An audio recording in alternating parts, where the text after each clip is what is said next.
That was a night in 1971, a night with pouring rain. In that rain, the communication center of Xeno lost contact with the Green Lake campsite. But wasn't it a story? I am kind of attracted indeed.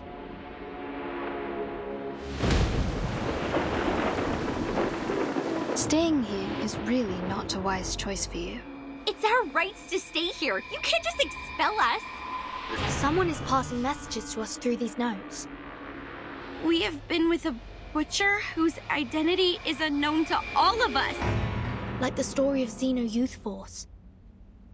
We are in real danger now.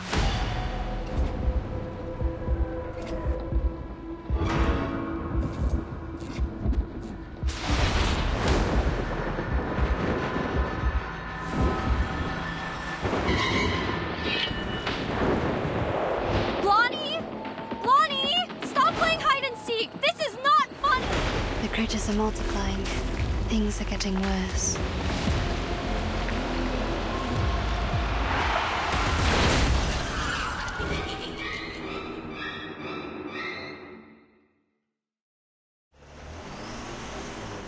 Oh.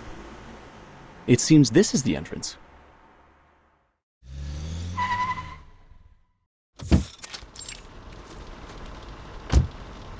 Green Lake campsite! We are now at the... Green Lake... Michael, a self-explanatory fool. He leads the life of a clown in front of his popular peers, like a companion animal to them. He has turned himself into one of those chattering, gong-holding monkeys, clowning around with a head filled with junk food, alcohol, and psychedelic potions. Green Lake campsite. I hope we can find a clean and vast lake here to swim, with or without a swimsuit. See my muscles? The young ladies will all crazily scream for these puppies. Ho, ho, ho! Ugh. Freddie, an athlete, captain of the school's rugby team, an ostentatious, self-centered, and annoying narcissist. He is in the prime of his life, a period which will be recalled repeatedly and eagerly decades later, like a drunk man obsessively licking the salt off the snacks. Damn, Freddy. For 1 second in your life, could you please stop thinking about taking your pants off? Jason, the young scholar. He is the teacher's favorite student. Straight A's, clever, reliable, and logical. He pays more respect to girls than most of the idiotic men do. His interest is reading those encyclopedias or looking into some strange science stuff.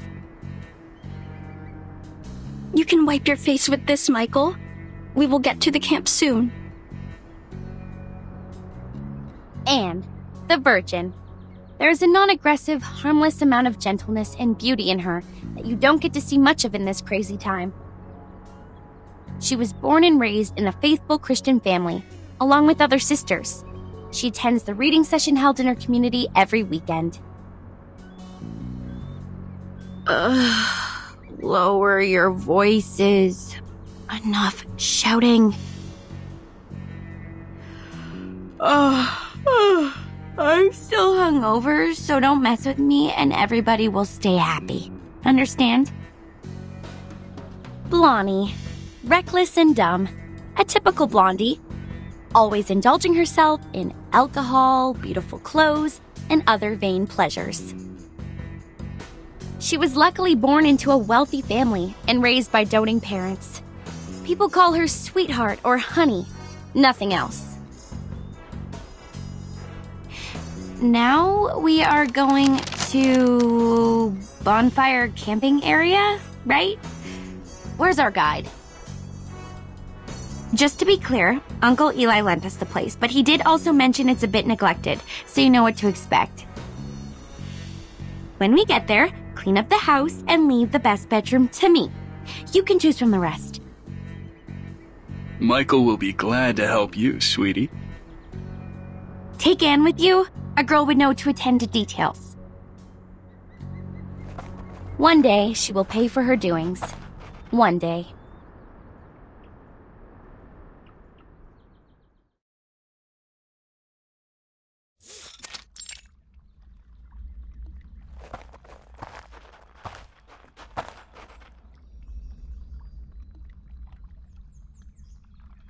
They were all dead.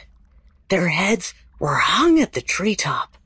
It wasn't till a week later were they found by other campers. Murderer? No, there was no murderer. At least nobody has ever seen one. Some said it was done by a person who has long lost his humanity, that he was possessed by some demonic spirits and therefore immortal.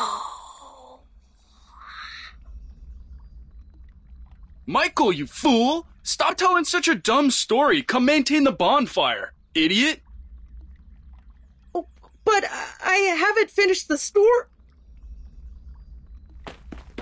No, I mean, all right, on my way.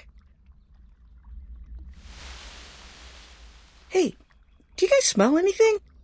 Something quite gross, like, putrid?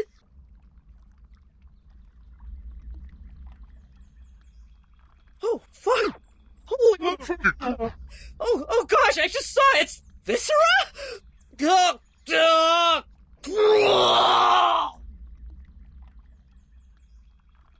Jeez, F you! Don't throw up on me, Michael, you damn jerk! Ugh! Step back. This is a badger. Judging from the degree of putrefaction, it has died at least a week ago. Blondie, did your uncle mention any beasts living in the woods? Blondie? Oh my goodness. They sneaked away again. In this very moment. Well, I think so. She left with Freddy when Michael started puking.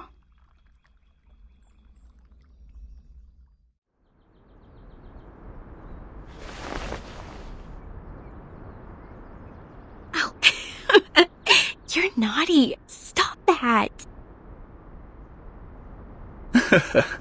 Yeah, I can push this further. You see, I will...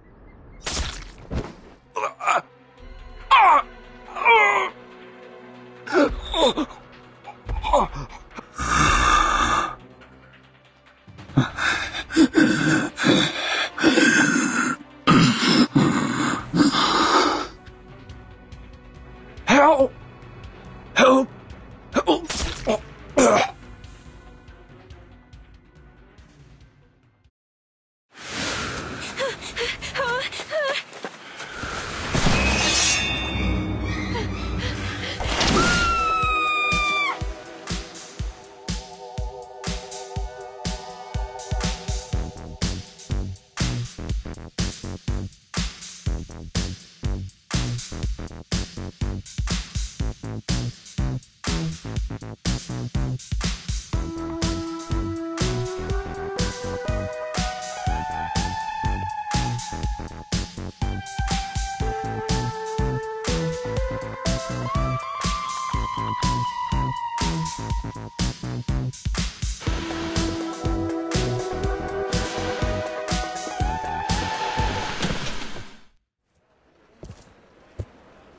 Timekeeper, now that we have given the report, and Madam Z said we won't have any other assignments for a while, it may be a little abrupt to ask, but I was wondering if you would like to take a heritage train ride with me.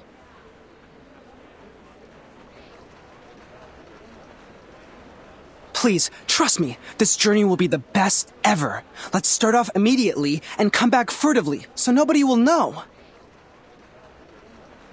No, thank you. I'm not interested. Okay, fine. Oh, wait, Angie, do you want to travel? Let's start off immediately and come back furtively so nobody will know. I'm flattered you asked, but I'm leaving for assignment soon, so I'm not gonna make it. Really? That's a sad coincidence. I heard that you've worked so hard and have saved up so many unused leaves. You also have 2 days of outing permission.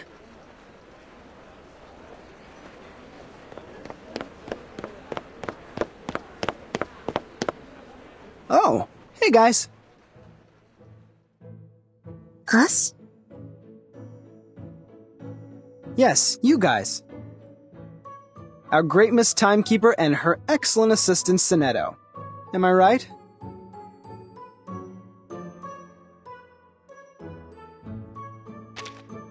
Then there might be 2 explanations.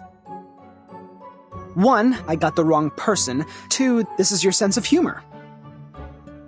Such a puzzle. Deducting by the logic, we might be drowning in the latter one. You just made a joke. I don't find it funny, but considering I have an odd sense of humor, I can politely laugh at your joke. Like this. Ha ha ha ha ha ha ha. This is super awkward. Don't worry, Timekeeper. Although his manner is debatable, he's not a bad person. He was the one who received the Outstanding Contribution Award in the latest annual appraisal. Allow me to introduce... But no, wait! Don't use that name. Here with Timekeeper, just call me Horopedia, which I prefer. Okay, Mr. Horopedia. I've never heard of this nickname of yours. It's a long story. I can share with you at another time. Now, let's get down to business. Have you guys heard of the myth of the Green Lake campsite?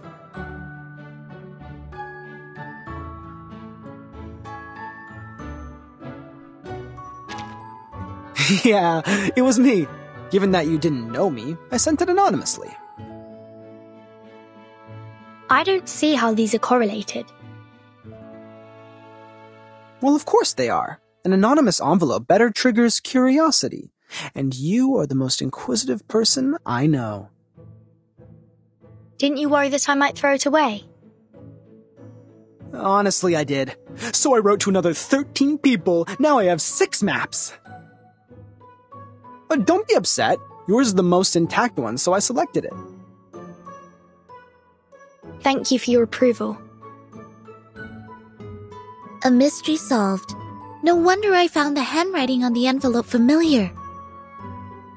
I did some research on Green Lake Campsite after piecing together the map.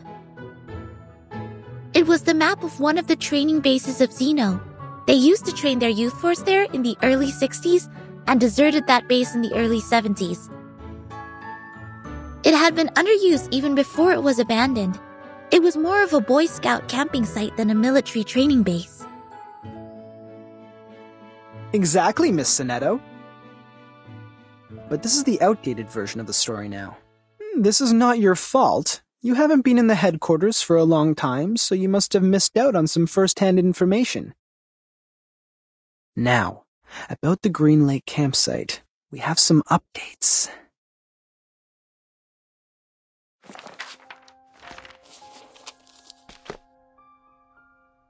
That was a night in 1971, a night with pouring rain. Heavily and hastily, sheets of rain formed a barrier, isolating the woods from the outside world. In that rain, the communication center of Xeno lost contact with the Green Lake campsite. Was it normal rain? It was. Drops of water with dust falling from above. It didn't cause any illusions or unusual symptoms, but took away all the youth force stationed at the campsite. In the cabin they lived, people found clothes, blankets, even books left open on the table. What does not move or breathe stayed there as usual, but their owners, those living youngsters, disappeared from the woods like drops of dew under the sun. Since then, nobody has ever seen those youth force again. Xeno has not, nor Laplace, nor us. Green Lake Campsite has then become a ghastly and deserted land. Miss Sonetto, please put down your hands. They are hindering your ears from receiving information. You might then miss the climax. Thank you for the kind reminder. It was an unforgettable night. 3 months later, all the missing members of the youth force came back to Xeno. They carried the smell of fungi and moist air, stepping into their dorm without making any noise. They claimed that they just came back from a tough mission in the rainforest. No one knew what the mission was. No one knew which rainforest they referred to. The personality of all those kids have changed. The outgoing Bruno became speechless. The gentle Anna Queenie starts picking quarrels with others. They were not who they were, but no one could pin down the difference. Day after day, the smell of fungi and moist soil never disappeared. It lingered for 1 week, 2 weeks, 3 weeks. Till one night, Grade 1 student Drea suddenly woke up from his dream. A muddy tentacle stretching out beneath his bed closed around his ankle and pulled him onto the floor. There, a face awaited him. A hideous face of a human-like creature with a bloody mouth. Sonetto?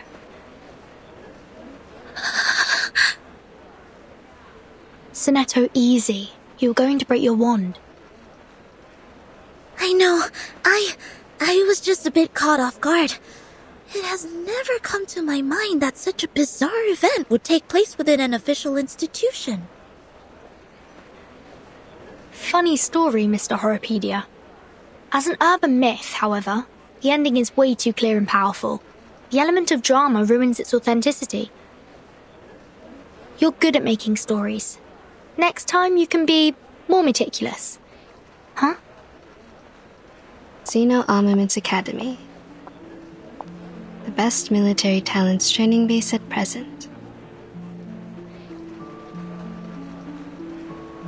The members of Youth Force were relatively younger, with less combat experience and capability compared to those graduates. Still, they have received years of training as reserve soldiers. As we all know, Xeno would arm their youth force and the trainers with drill weapons for outings.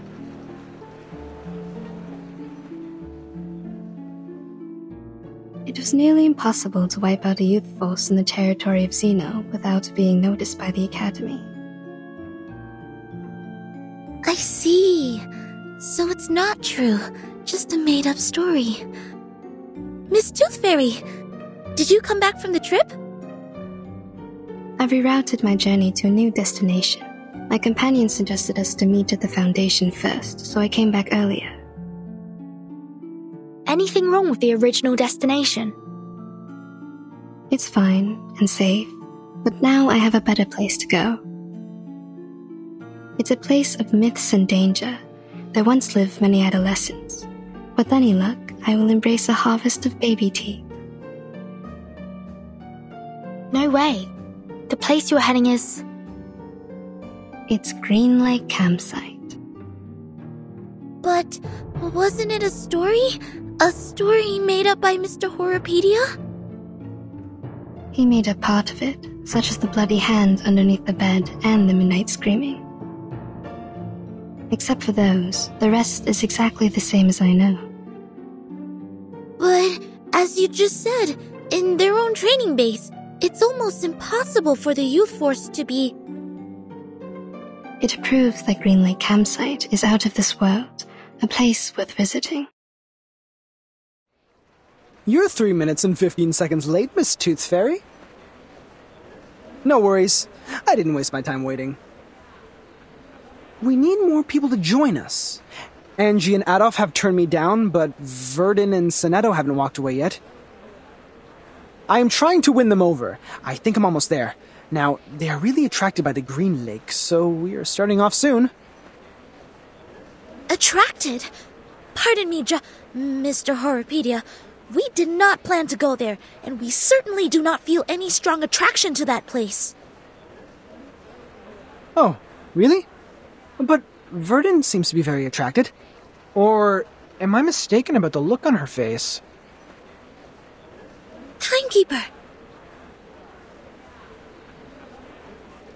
I am kind of attracted indeed. See that? I am right. I'm glad to see you in an adventurous spirit, Miss Burton.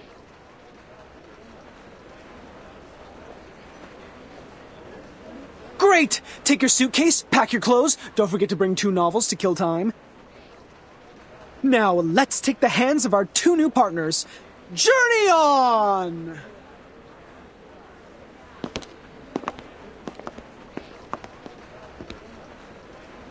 Please, wait a minute!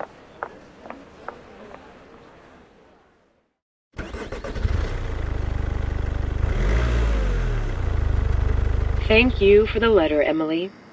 Now, we are bringing our driver friends the latest weather forecast. Ohio is having a sunny week, with a comfortable level of humidity and 0 chance of rain. Sorry, I forgot to switch off the inbuilt radio. Sit tight and put on your seatbelt. Hold the hands of people sitting next to you. If necessary, close your mouth, then clench your teeth. You can do as I said, or not. I was mainly talking to them. Yes, madam.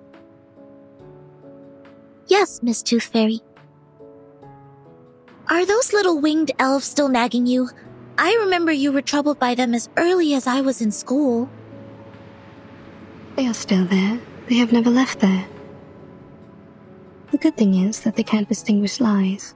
They spend every second of their life overhearing me and totally believe what I say. As long as they hear me say, cover your mouth and clench your teeth, they will never attack you. We all owe Mr. Campbell a big thank you for this.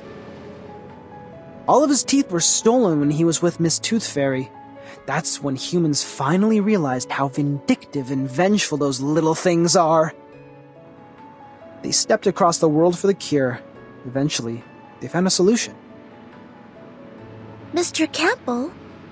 Who is this person, and what happened to him? He is my brother.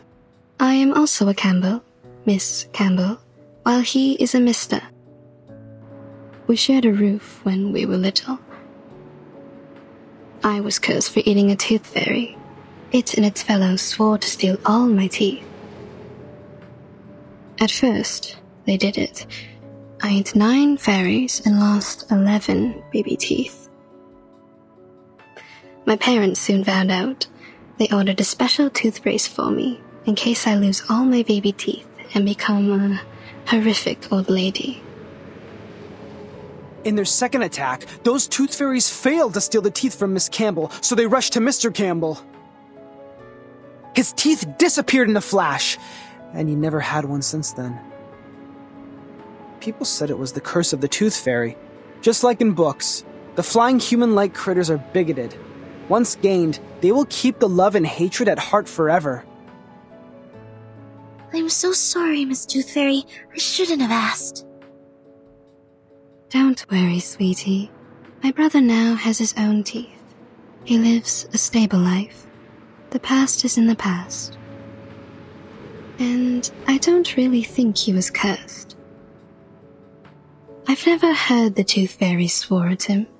Neither have I found any mark on him that can be detected by Arcanum. Instead of being cursed, what he suffered is more likely to be a congenitally missing tooth, a term defined in human medical science. I know that case.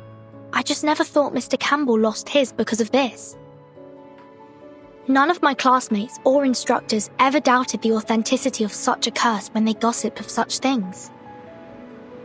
SPDM is a community of a bunch of young arcanists and several instructors. For those kids, a curse is more common than a disease diagnosed by human medical science. As a result, they neglected what they can't comprehend and only learned the story from a one-sided perspective. Soon enough, rumors started to spread. But that was a curse. A trouble that you can't easily shake off once you were put under. People could hardly forget that. If Tooth Fairies could curse his sister, they could also curse him. Everything came naturally. That was it. Kids were ignorant for lack of knowledge, yet adults were ignorant for their cognitive inertia. In a story where truth and falsity are mingled together, it is hard to tell which is which. After all, life is not a show. You won't have a narrator to warn you of the dangers ahead. Go away! Leave here! Careful!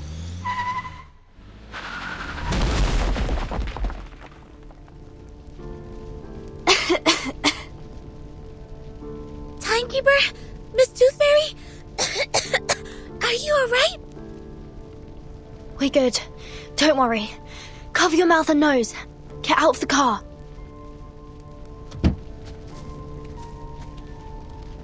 Is everyone okay? Did somebody get hurt? Timekeeper, you... Go away! Go! Go away! Get out of my woods!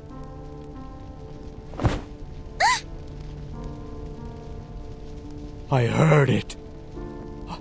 I heard it. I've heard the gods' will. Oh, God. Oh, God. I will guide your children. I will guide them. Guide them away from the demons. From the land of demons. Dilated pupils, disordered speech, and a body temperature of 3 degrees higher than the normal level. Presumably, he has taken some stimulants or substandard potions. His sanity has been taken away. We need to knock him out.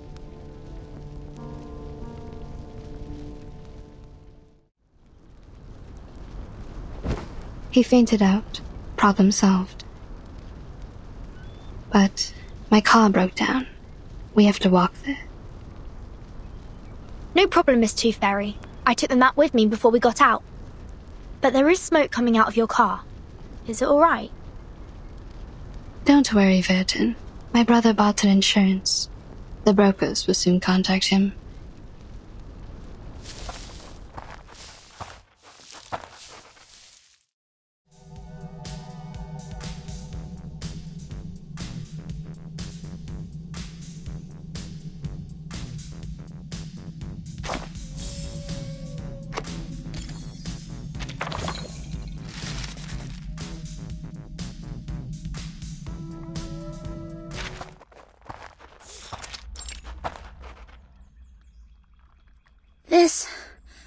This must be the camp. I sniff conspiracy in the air. What will happen here? Murder? Sacrifice? Spy attack? Or evocation? Let me see. What do we have here? These things have been left here catching dust, and I see no footprints or any signs of activity.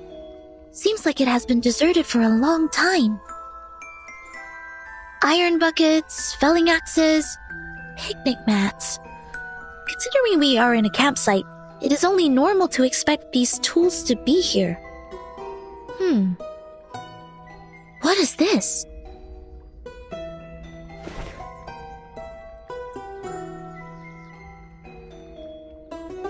Anything? Have you found anything, Sonetto? Something is buried in the ground. Right here.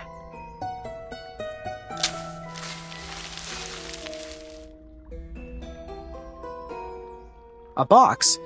Made of iron or aluminum? It looks like a candy box. Judging from the rust, it has been buried here for 4 to 5 years. A kid's candy box? No, adults can love candies too. Looking at it from a different angle, is its owner still alive? What happened to the person here? Why was this box buried with a battered magazine? From the traces of activity here, it's probably been left by its indiscreet owner. Wait. This is the Green Lake campsite. We just met a madman who called himself an oracle. He drove people away from the land of demons. Open it. If this is from a brutal crime, there might be some evidence inside. We are all ears, Miss Verdon.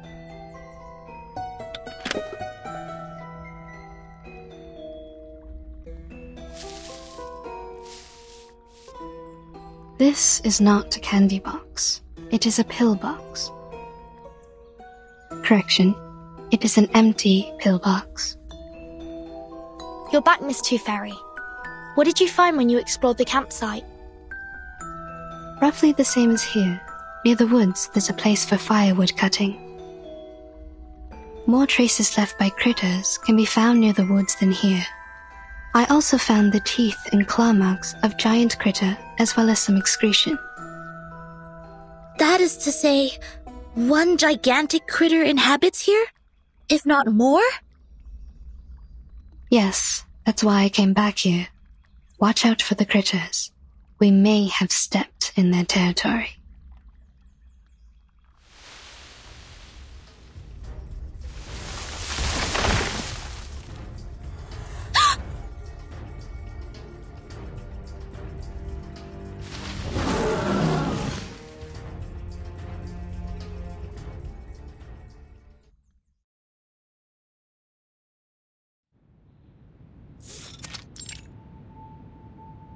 Yeah, I understand. I'll tell them to be careful, yes. Thank you for your advice. Bye. Angie, come in.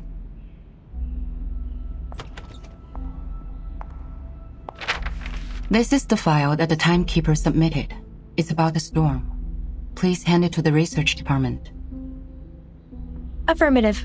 I will bring it to them. Next month, your squad will be dispatched to North America to join Xeno for a joint mission. The tactical unit under the timekeeper will be replaced by the 3rd squad. Please complete the handover procedure before you leave. By the way, your application for the outing permission has been permitted. The document will be posted to your door mailbox by 7 p.m. tomorrow. I'm very grateful for your help, Madam Z. You're welcome. Get some good rest. Don't forget to remind your team members that actions outside areas mentioned in the application will not be allowed. They need to return back to the headquarters by the specified time and check in once they're back. I will, Madam Z. I will look after them. Off you go. Oh, hey, Angie. I heard that Tooth Fairy has returned to the Foundation. Please tell her to come by my office when she's available. Miss Tooth Fairy? I suppose she has gone by now. On my way here, I saw Joshua and Vertimore with her. They seem to be planning to travel. Joshua? To travel? Nope. I haven't received his outing application. Which means... He did have some past records of violation, such as being late, absent from duty, and taking actions without permission. His past records means that his outing application will not be permitted. He must be well aware of it. That's why he wasn't even bothered to apply for one. My, no wonder he always said, let's start off immediately and come back furtively so nobody will know. Don't be nervous. Our priority now is to get them back and minimize the possible consequences. Angie, do you know where they're going? He mentioned... I'm trying to recall. It's, Green Lake. They were heading to Green Lake campsite. Green Lake? You mean the Green Lake campsite established by Xeno? Yes, Madam Z. It's even worse now. I'm sorry, Angie. Please inform the 7th and 5th squad to stand by. We'll head out at any time. Yes, I'll fetch them now.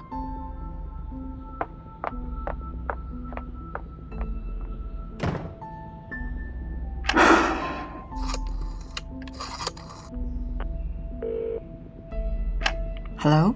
Is it the Liaison Department of Xeno Armaments Academy? I am Z. Please put me through Lieutenant Banya.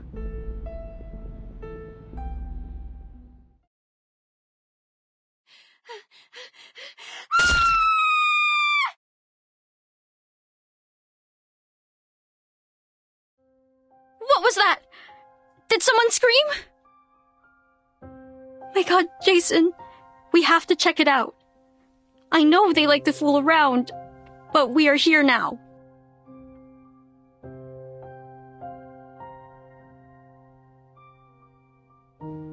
Michael, stay here and take a rest. Shh. Don't make any noise. Alright. They will all be fine, huh? Hope so.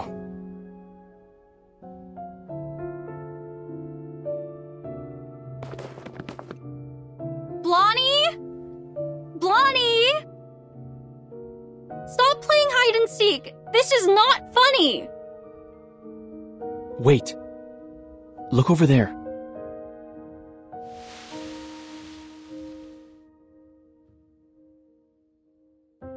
Blondie? No. Freddy? Are you there? Not funny at all. Not cool. You two always like to spook people like this. I will not believe—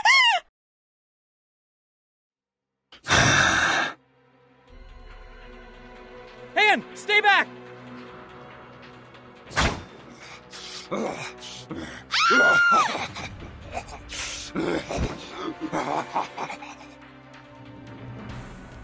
What the hell was that?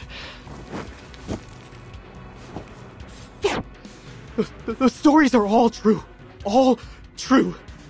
How is that possible? It is not in compliance with the laws of nature.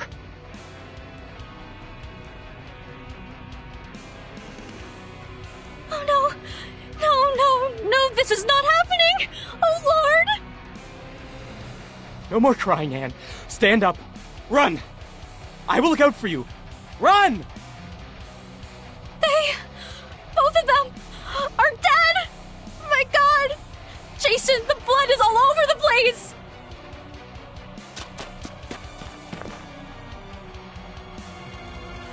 Don't think too much. Don't look back. Run! Speed up! Jason, head down!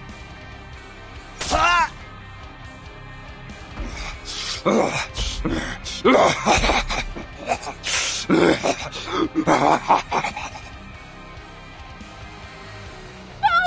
Don't! Evans! Jason!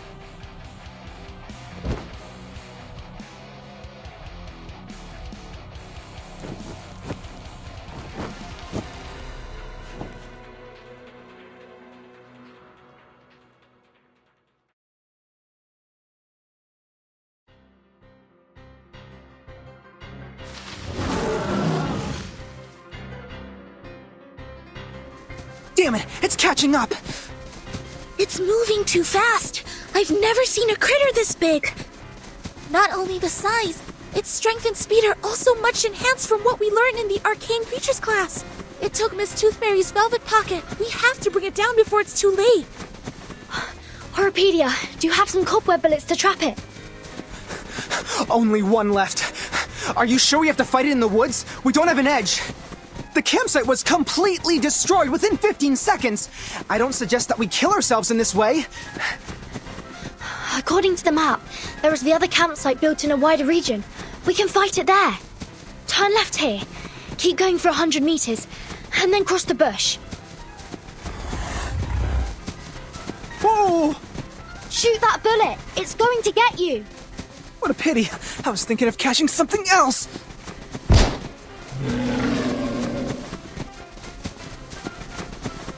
Excellent! It's trapped.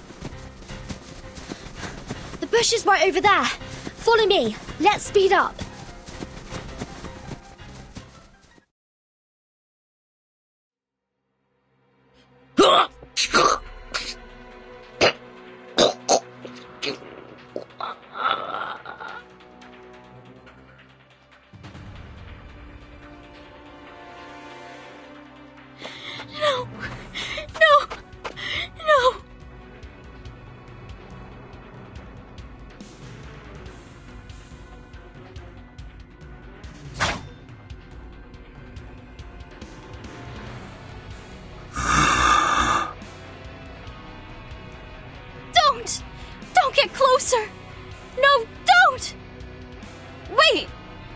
You people are...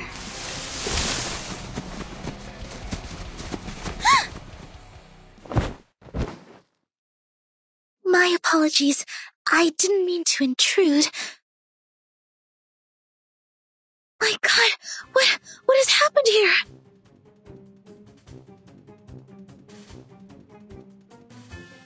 A crazy murderer? Student campers? Oh, this is much more interesting than I expected! Protect the victims. Get ready to fight. Who are you? And the bushes? Why did you come out of the bushes? Worry not, miss. Please get behind. You're safe with us. No, that's my friend. And they aren't... I understand. They deserve a decent funeral. After I take care of this demonic creature. May the peace be with us. Sonetto, calm down. Oh no! Don't bury me! I don't want to die!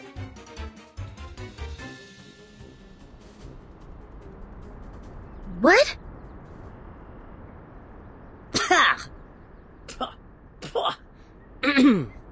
This taste of cherry syrup is killing me. You're still alive? Huh? Of course. What kind of question is that?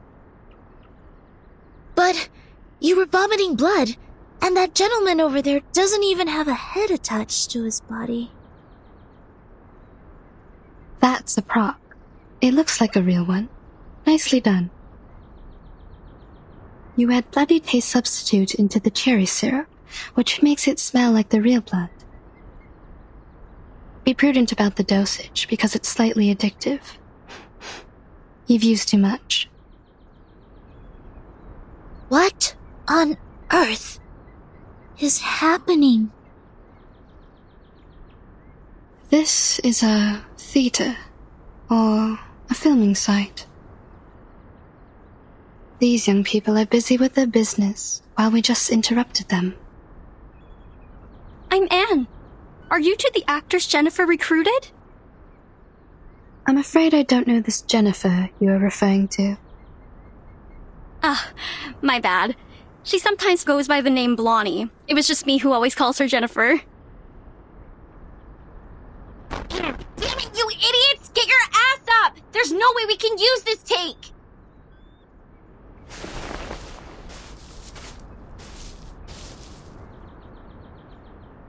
Here she comes! Sorry, excuse me.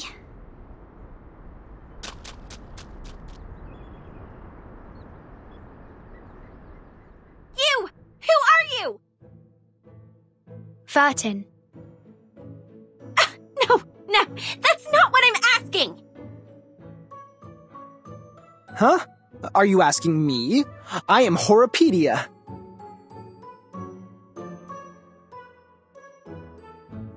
And you are... The big one? The athlete? The smaller one? The fool? And the slim one? The scholar? The only girl who's standing here? It seems like the first girl who lay down. I'm talking about you, right. A blondie. What the hell? What is in your shrinked brain? I'm asking who the hell you are, why you are here, and what do you break into my film site for? Film? Yes, we were in the middle of shooting a movie. A horror movie.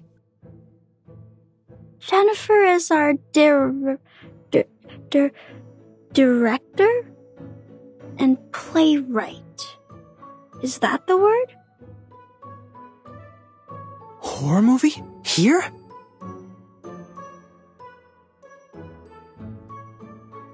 Where's your gear? What's the story? What's your business here? What? Aren't you confident enough? The gear is right here! In the script, too! Take a good look at it, smartass! Recorder CCD TR57? The latest version. A pretty one. It costs quite a lot and has many features. Optical camouflage outer shell, long standby time for operating independently, and hand gesture triggered flashlights and lighting adjustments. Wow. It's the first time to see a real one, other than those advertisements printed on magazines. What a coincidence. How do you use the flash? Hey! Wait! Take your hands off me!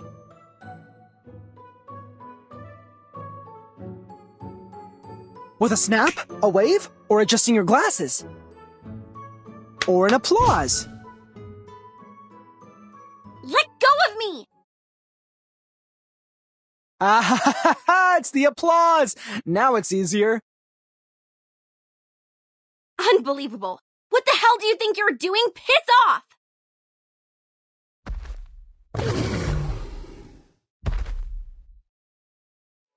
5 minutes, 31 seconds. The sticky bullet should have been 4 times more powerful than this, but still within my estimation.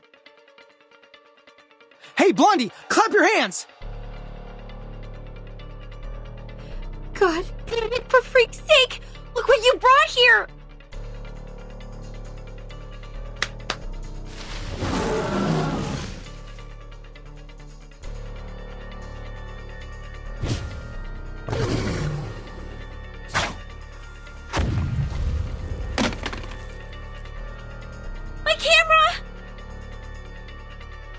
Good. Now it's time.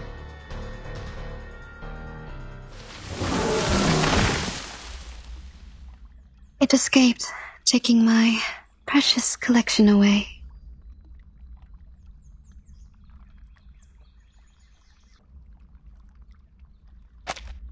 Now there's no way to follow it. The trees it pushed down have blocked the path. This would take us some time. That was definitely not your usual critter. Miss Tooth Fairy, what kind of traces did you find earlier? Most of them are left by medium and small critters. Claw marks of giant critters are clear, but few. There's probably one critter of such immense size. Besides, we need to offer an explanation to that lady. Of course.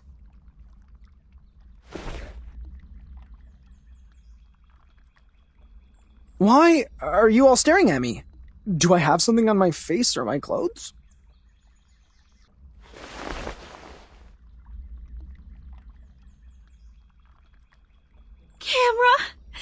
Camera, my god, the roll films are ruined too! There, Jennifer. Perhaps I can try piecing it together and fix it for you. Would it help you to feel better? It's no use! Everything in it is gone, every take I took! Yeah, like what Anne said, don't be sad. Thanks to your generosity, none of us were injured.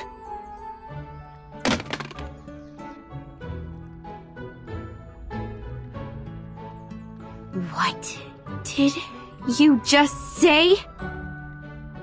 I'm trying to comfort you. Don't glare at me. Actually, I think this is unnecessary, but they made me.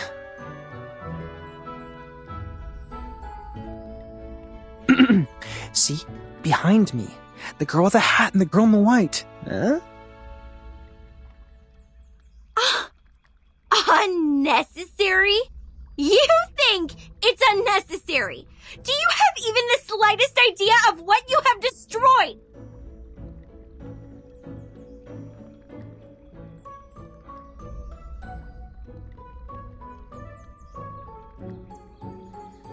Make your 4 eyes useful and look at these. What do you think they are? Alright, calm down. Let's be reasonable. If you were mad because of your movie, I am really sorry. But at that very moment, I thought our safety mattered the most. Also, I have good news for you. This recorder is meant for taking daily family videos. The clips taken by it aren't nearly enough to be called a movie. So, to some extent, I just prevented you from shooting a disastrous movie. If you are looking for any financial compensation, please talk to the girl with the hat. Come again? Who is going to make a disastrous movie? No! Don't change the subject! Movies! Ha, no, I'm not raging over some movies. I don't care about this shit at all. You think money can get you out of trouble? It doesn't even come close. That was a limited collaboration product of Recorder and Lucas. You can only find 3 of these all over the world. Only 3! It's more valuable than any jewelry or luxury handbags. The suede decoration on it alone can buy 200 of your stupid head, dumb. Shoot! My makeup! What are you sticking there for? Go clean the broken trunks and branches off the path. We have to get back to the cabin as soon as possible. I have no desire to catch a cold in the rain.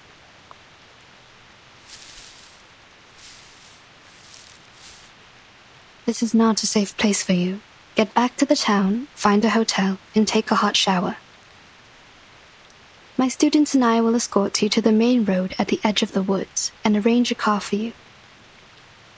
If any of you have symptoms like an itchy throat or rising temperature, please buy some Robitussin or a similar drug at the nearest pharmacy. Ugh! No, I'm not leaving. The movie is not finished.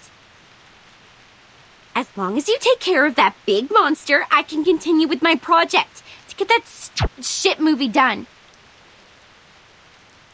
But we don't have the camera,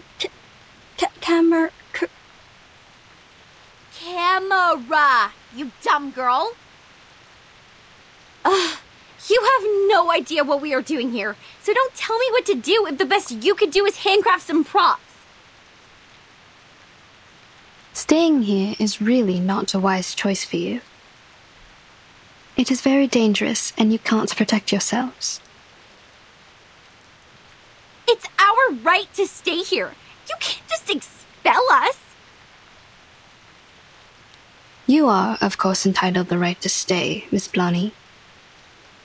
But I hope you could keep in mind that you and your friends are in grave danger. The Green Lake campsite is not a place for fun. You should stay with us for the sake of your safety. The rain is getting heavier. We might catch a cold. Let's clean up the road and head for the shelter.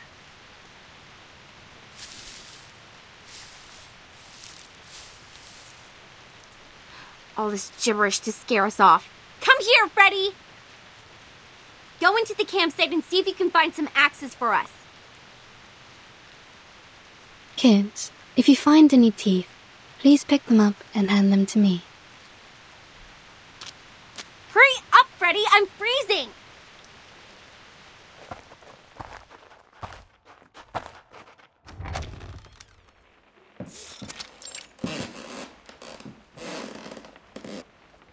The lock has been broken. Those are bite marks from small critters. They might have nested inside. This damn place has power supply? Who'll pay for the bill?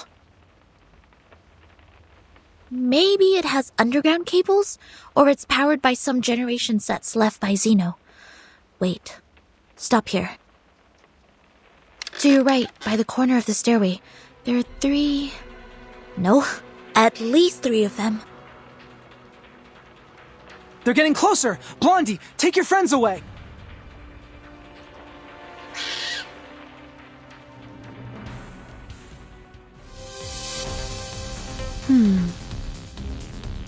Watch out.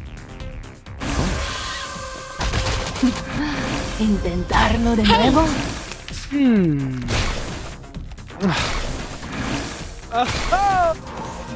Great! What I'm thinking is...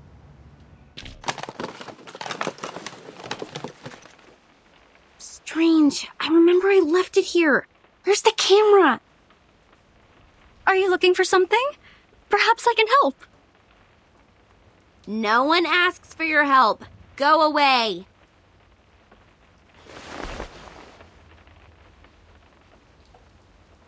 If you have nothing better to do, go clean the house up.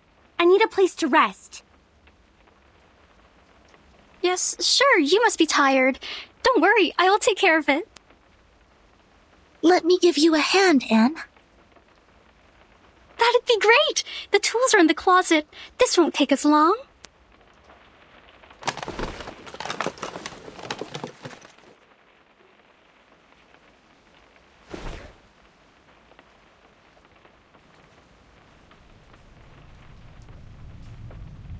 So, you guys are really the investigators from the St. Pavlov Foundation? What is St. Pavlov Foundation? No way! You've never heard about St. Pavlov Foundation? St. Pavlov Foundation is an official institution that takes in and organizes arcanists, Anne. My friends and I work for them. We will try our best to keep everyone here safe.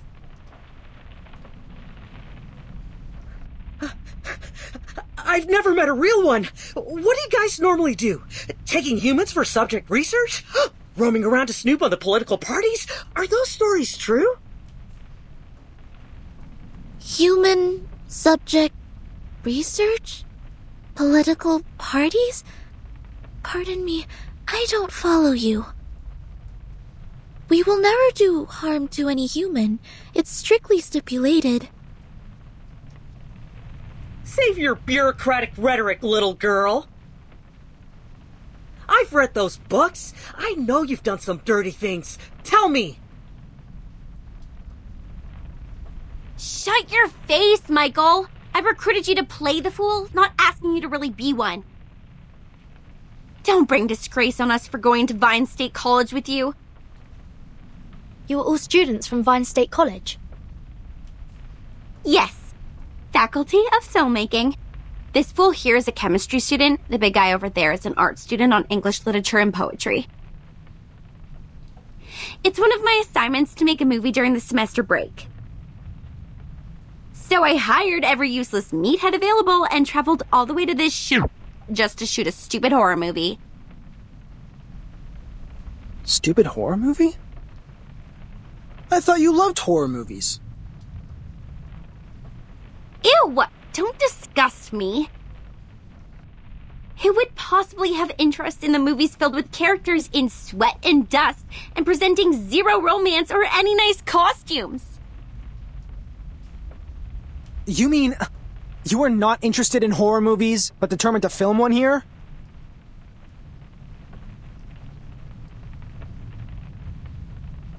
You tell me. They are cliched, meaningless, but easy to make. They are the easiest option for this assignment. That's it. I've never liked any of them. Oh, I see. That's why you selected this awful script, all these beautiful but useless props, and such an untrained cast. Oh, what did you say? Awful script? Well, I've read your script. It is illogical and dull. The conflicts are not strong enough. Or we can call it a classic, but in another word, it's stale. I really wonder, how did you get admitted to the filmmaking faculty? The admission criteria for Vine State College should be quite difficult to meet. You! What do you know about filmmaking? You're no one but a spawn of the Foundation like those bodyguards my daddy has! Come on, relax, Blondie.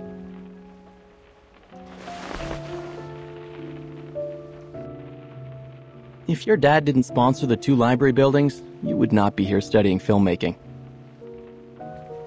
And you look exactly like an arcanist when you get mad. Don't. It's not a good look. Say that again? Think you can take a punch from me? I'm not in a good mood today. I just lost a camera, so you can keep on pissing me off if life is being too good for you! Whoa, whoa, whoa. Normally you wouldn't be so mad over a little joke like this. Are you making a fuss now because your arcanist friends got your back? Jason, Jennifer's trying to finish a project. You shouldn't be mean to her. And Jennifer, please don't get into a fight with him. Isn't he your friend? I thought friends won't say hurtful words to each other. I don't understand. Is this the way people make friends in the outside world?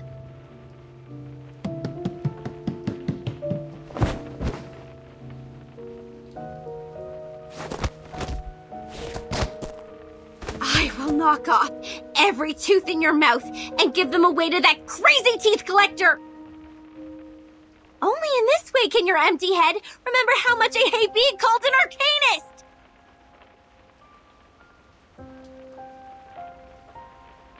But you are always an arcanist.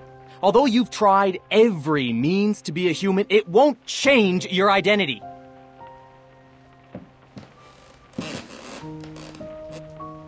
However much you despise us, many brilliant playwrights are arcanists. Mr. Horpedia, please stop making this worse. You jerk! Quiet.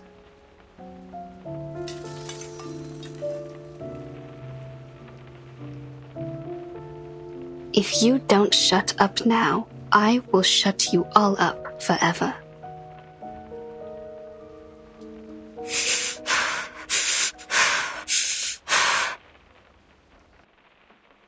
Miss Anne has a point.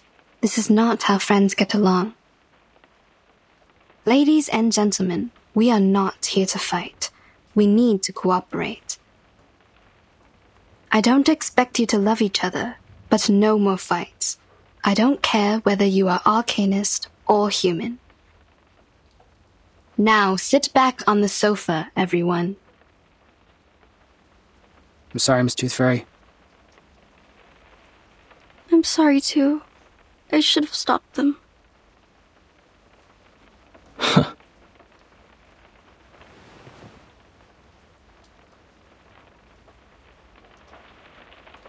Blonnie, is Anne also recruited as an actress?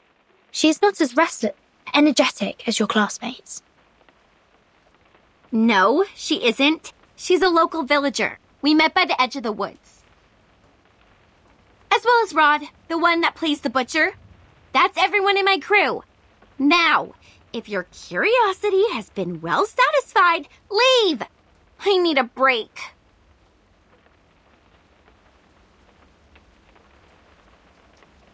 Sorry to interrupt you when you're not in a good mood. Actually, Rod didn't come here. He's hospitalized. Do you remember? He's not here? Then who played the butcher? Isn't he another actor you hired? Together with Anne in the town near the woods? No, I've never looked for any other actors. The only new actor I hired is Anne, because she looks almost like a twin to Anna, and Anna is absent because of her stomach flu. Oh, wait. Right. Anna is in hospital because of her stomach flu, which was a result of that toad bark stew she had with Rod. So, Rod was not in the car with us when we left.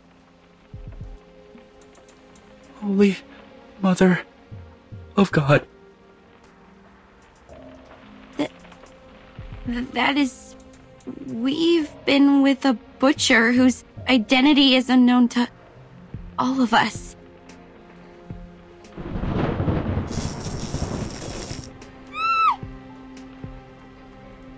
Jennifer, don't worry. I will protect you. How is this possible? When did this place get so dark? What time is it now? Hey, Freddy, stop whining and take a look at the clock. Okay. Afternoon. 1 p.m.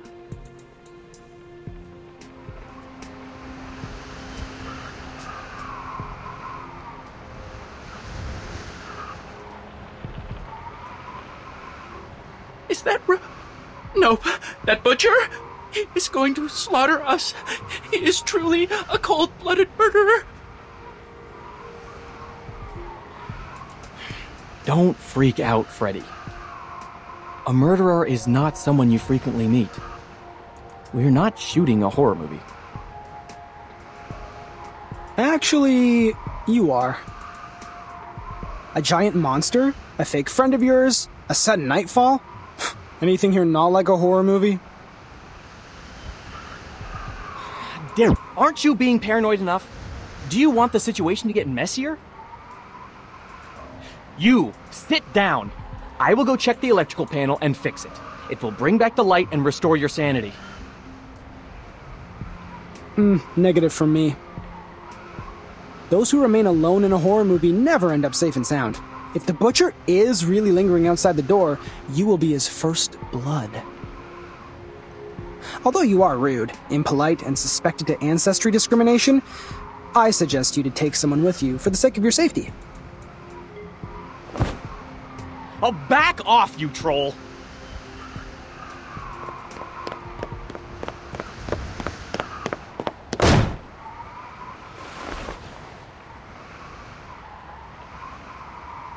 He really didn't do that on purpose, did he? What on purpose? He said and did all the things you shouldn't be doing. We are in a horror movie. His actions are like taking some sleeping pills, putting the noose around his neck, and shooting himself in the head.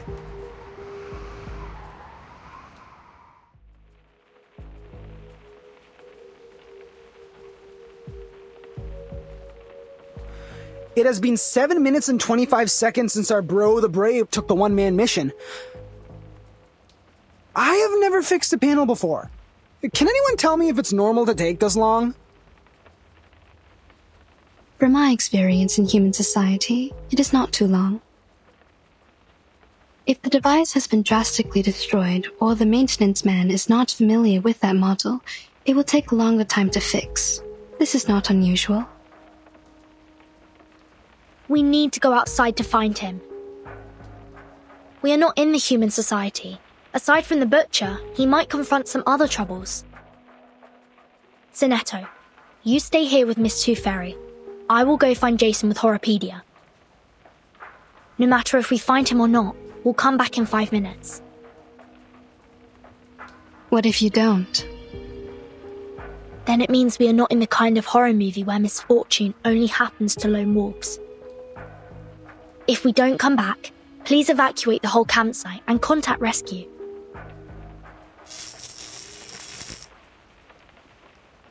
Jason? Yeah, it's Jason! He fixed the lights!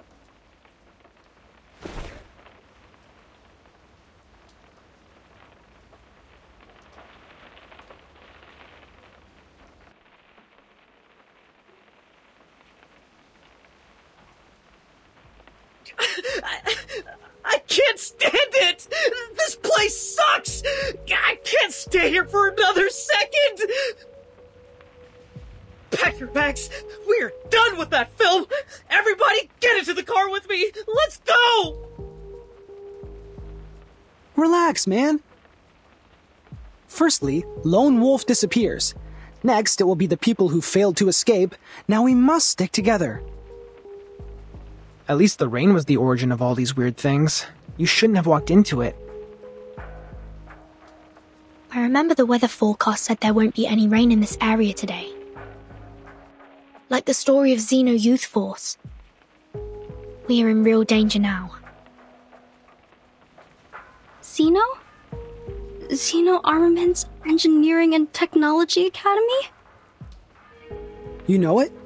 Are there anecdotes about Xeno in the town as well? They used to live here, in this cabin. Enough! Stop!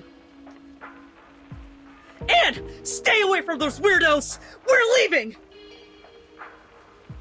Michael, we should listen to Vertin and their friends and stay...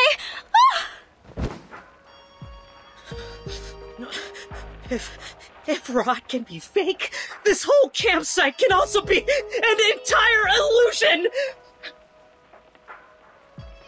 You guys look normal, just like any ordinary people whom we would possibly run into in a place like this. But then you will infiltrate! Please calm down. We've only been trying to help.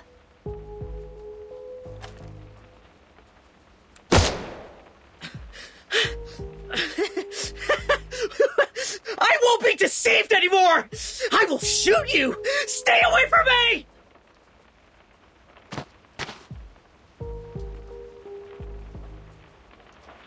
Jason is right! Arcadists are all insane! I won't let you get into my car!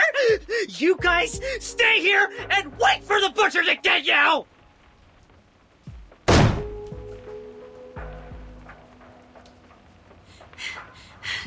Damn it! How dare you leave without me! Blondie! Wait! We can't let them leave like this. Hurry up!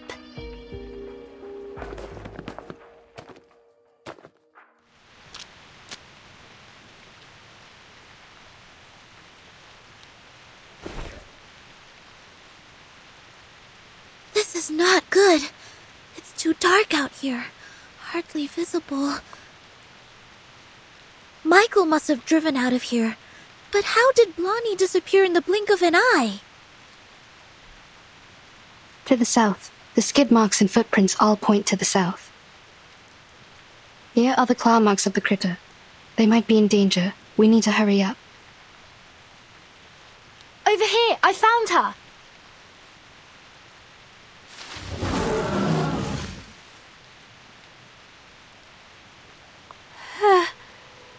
Help. Blondie, please stay still. We're coming for you. Miss Tooth Fairy and Horopedia, please follow them. Sonetta and I will handle this. Be careful. This critter is very malicious. Use this if needed.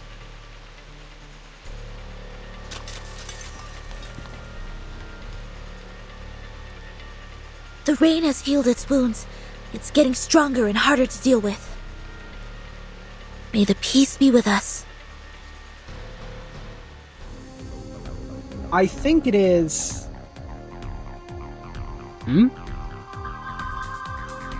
Watch out. Intentarlo de nuevo. Hang in there.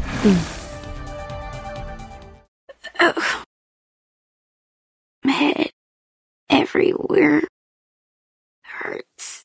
Did I get pulled into pieces or pieces? No! No! Blondie, you're awake. I have just given you first aid for the wounds. For now, we will have to wait for Miss Tooth Fairy to administrate a thorough treatment when she comes back. Don't worry, she's very professional and skillful. You won't feel any pain in the process. Am I in the cabin? Then I'm not dead. Good, I'm not dead. You are safe. The critter is gone. Don't worry. Follow me. Take a deep breath. Hold my hand. Another deep breath.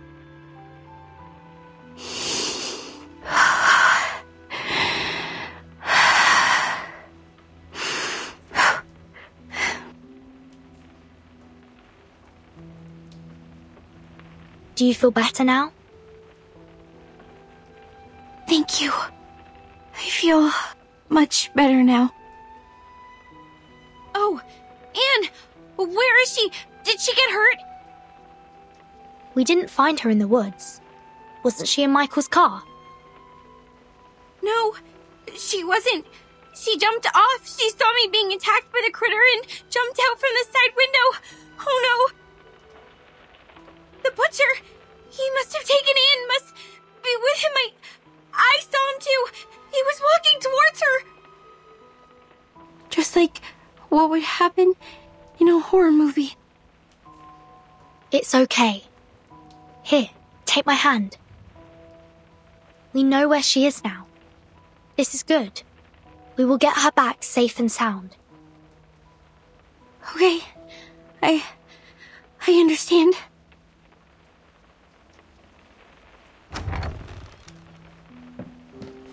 Miss Tooth Fairy, you're back. Where is Michael? They have gone.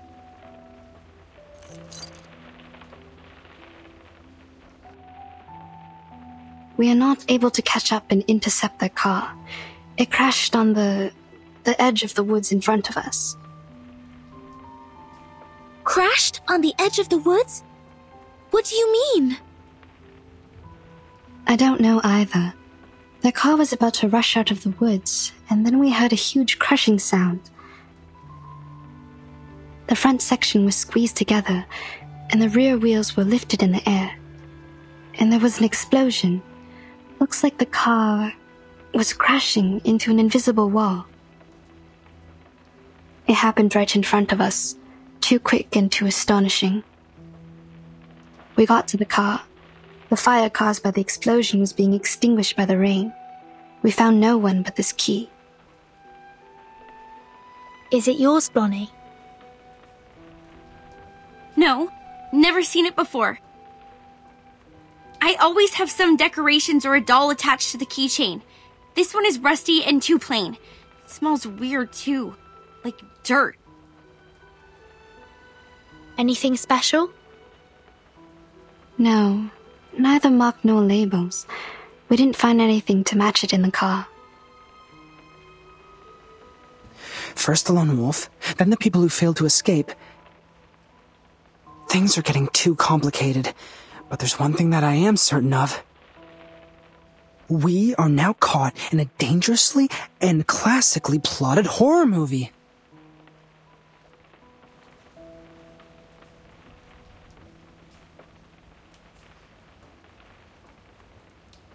That means Anne jumped off the car in order to save Blonnie from the critter's attack.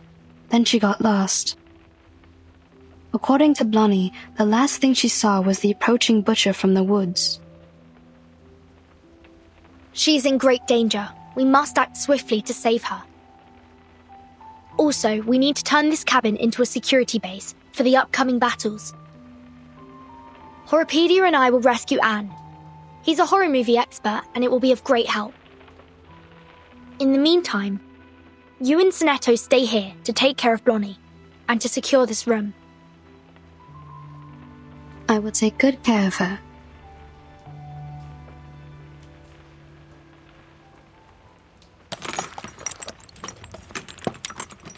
Ow! This hurts!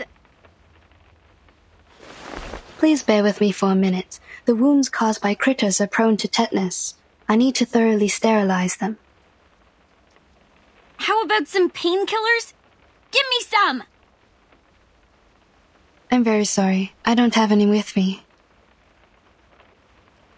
Didn't you say her treatment wouldn't be painful? I'm terribly sorry for what you're going through, but this is not the typical kind of treatment that we used to receive from her. How did she do it then? She would...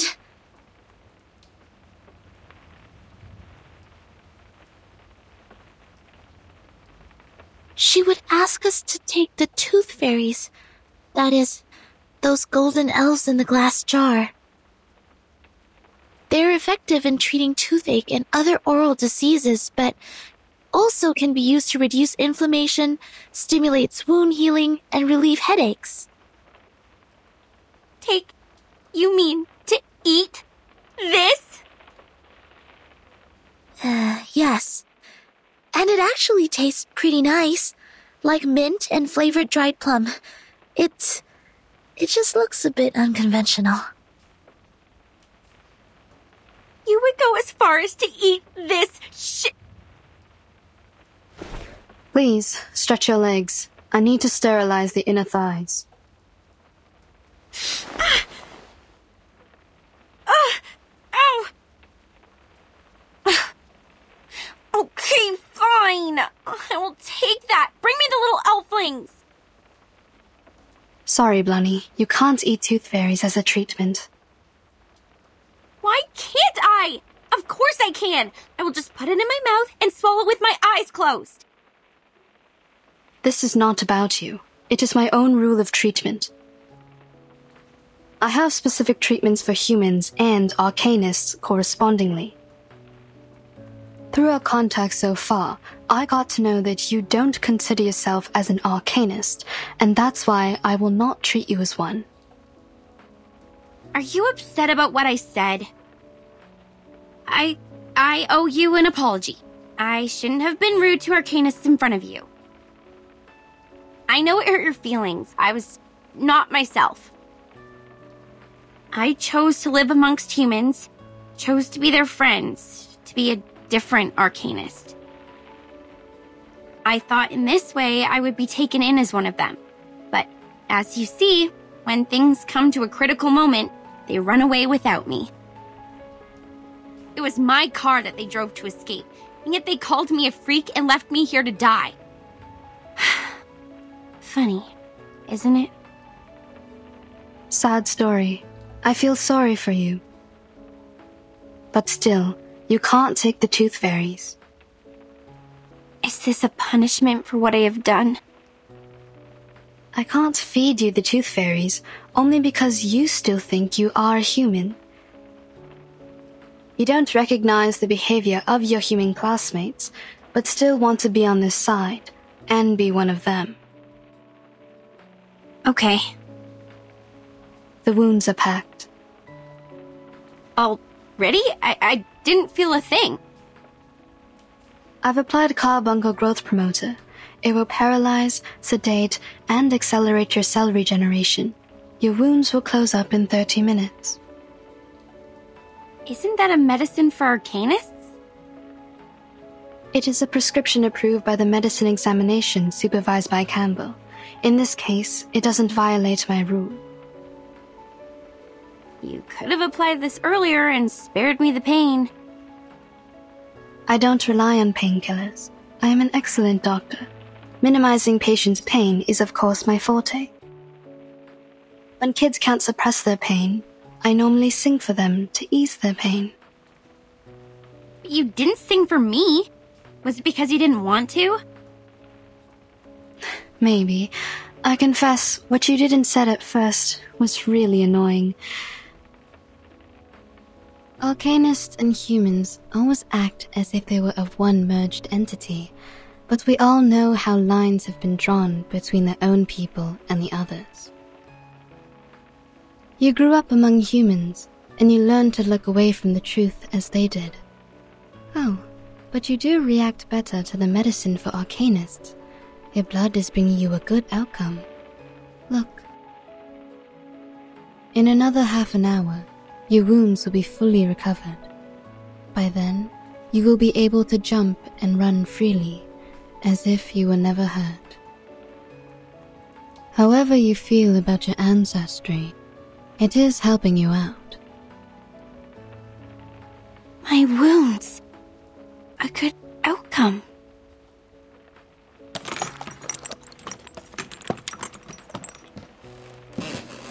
Miss Tooth Fairy, please wait.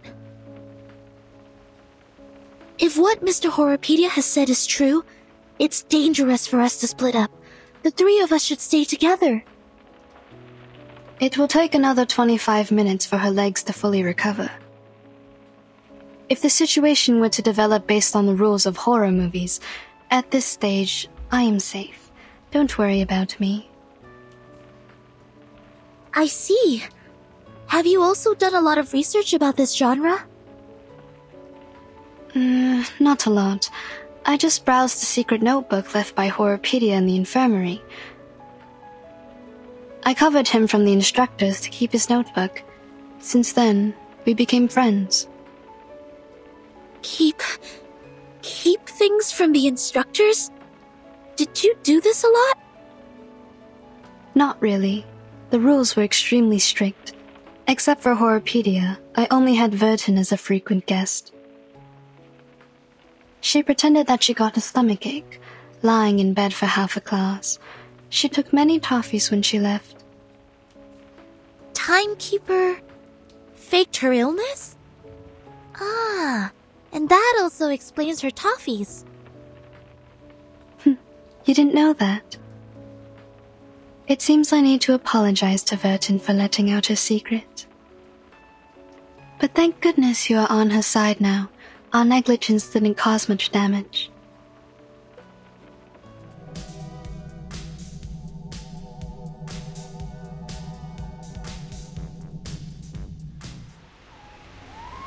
The last girl normally has 2 categories. Anna's the exemplar of the first kind. Pure, innocent, and mild like a virgin. The second kind is those cool girls. More condescending, erudite, and sophisticated. This category can easily tackle any difficulties and make sensible choices, like our Miss Tooth Fairy. They are all good girls, approved by society. Therefore, people reward them with the privilege to survive. The Critter's Claw and the Butcher's Cleaver will never hurt them or kill them. So what do you mean? I mean, please don't worry. Anne will be fine. She is safe. She is particularly safe before we die. But if we lose her, the probability of our death will go up, up, up, up, up, and up. Very comforting.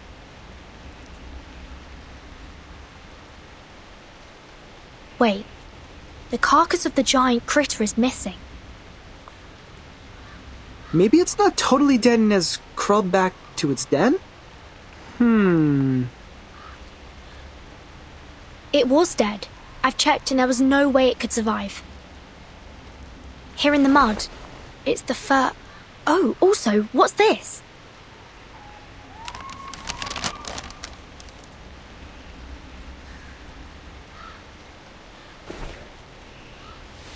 A note? That's weird. Hey, look! It's the butcher's footprints! Let's follow it.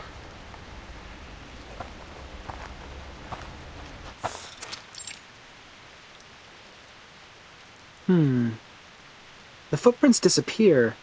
The soil here is less moisturized than the outside, so the footprints are barely left. This smell. I think I've smelt this before. The key. This is the smell of the key. The moss here is definitely special. We need to take some samples back for Miss Tooth Fairy. Burton? Is that you? It's Anne's voice. She must be here. Anne, can you hear me? I'm here! I'm like... below you! Below?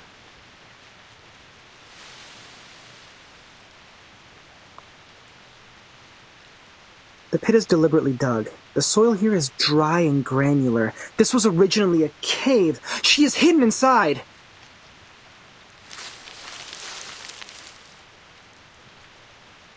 I see you.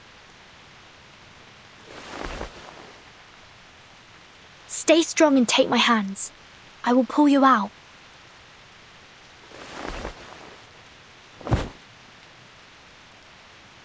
God, thank you. I thought I would die in there. Where are the others? Are they all right? Did someone go rescue them as well? We saved Blonnie, but didn't find any of the boys. Don't worry. We will do our utmost to find them. Oh, this is good news. Jennifer is safe now. The butcher threw me into that pit and left. I don't know when he'd be back. Perhaps any time now.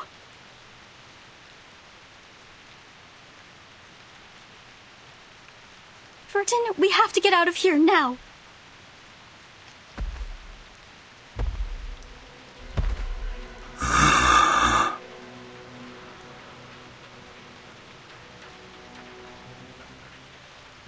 Just as the classic plot goes, this is the right timing. Step back. He can't kill you, but he might hurt you. No, I will fight along this time. I can't be a burden to you now.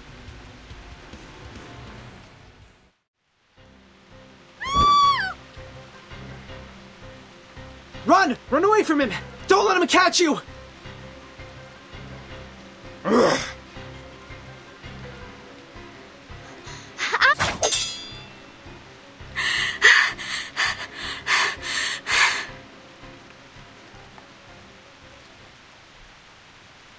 That is... No! No, I won't allow it!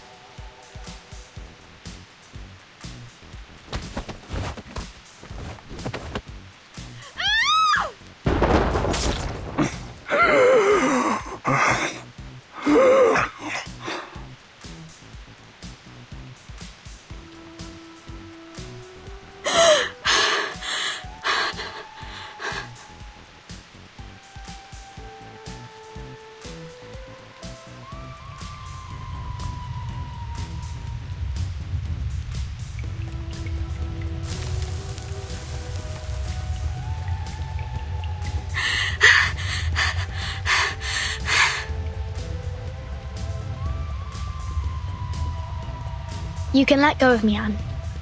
It's over. He disappeared. Oh, right. I know. Yeah, you defeated him. Like a marvelous miracle. Wow. A miracle. The brave heart and the miserable death of the crazy criminal killed by his own weapon. This is the last girl.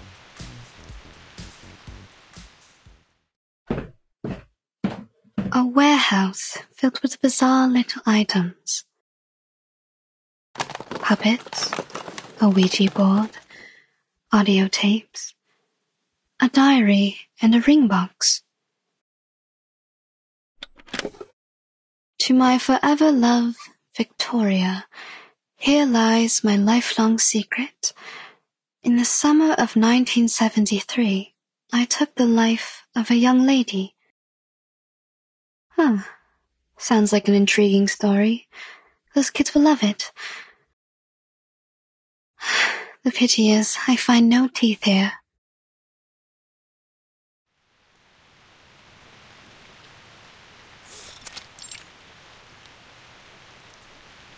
Good. That'd make another trap. The cabin is more safely secured now. Now, take these boards to the east side of the house. We need to have that direction covered as well. Damn it! What are you? Did you really draw this amount of strength and energy from this thin body? This is nothing compared to the training I received in the Foundation.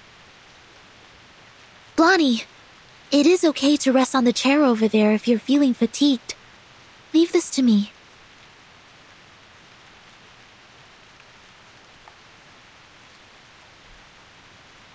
Ladies, I found something in the attic. I brought them here. Vertin? Timekeeper! It's Anne! She's safe! Good.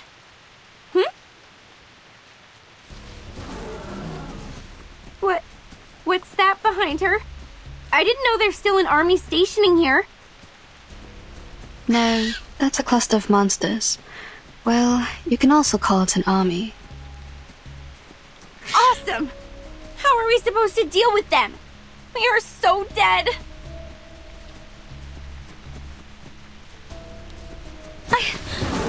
I can't run any further. Good. They've set traps in front of the cabin. Sonetto! Activate the trap. Prepare to engage. You offered us the best odds. We have the last girl.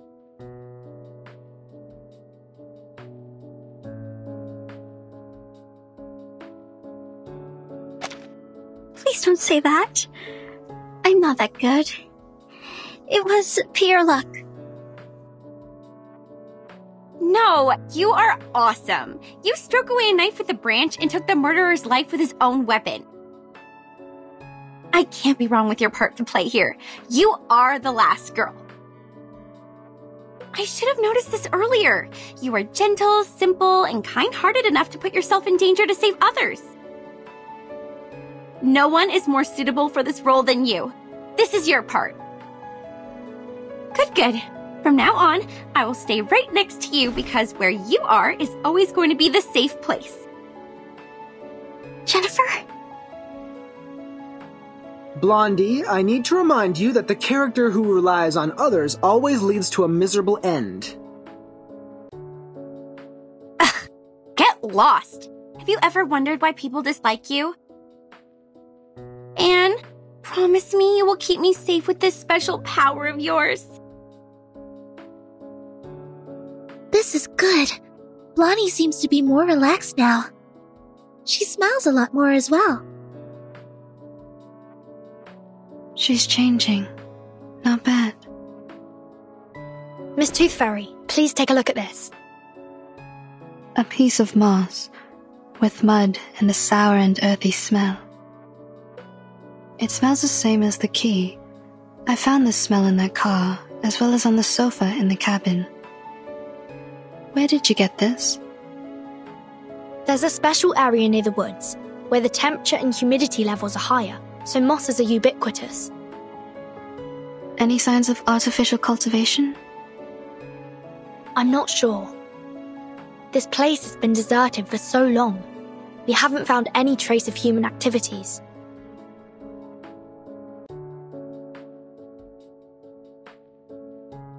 This is a potion. Like most moss-made potions, it paralyzes the central neural system of humans. The subject will become impulsive, confused, and mad. They permeated the whole campsite with the rain, taking away the sanity from Jason, Freddy, and Michael, like what would happen in a horror movie. No surprise. Ordinary people would never behave as foolish as the main characters in a horror movie. It's said that a similar smell was also found on the Xeno Youth Force. Were they controlled by the moss here? Yes, the changes of personality can be one of the effects of the moss. So the moss not only affects humans, it also works on arcanists. What about us? Why haven't we been affected? Time. It takes time. Humans perceive the world through the use of reason. They are the creature of logic and senses. However, they soon lose their sanity when they meet insanity. Arcanists are not the same. We were born with chaotic, mixed emotions. Our innate sensitivity to feelings and potion resistance are stronger. The Xeno Youth Force stayed here for an adequately long period to be contaminated. It will also affect us when the time comes. Perhaps we have lost our minds without realizing it.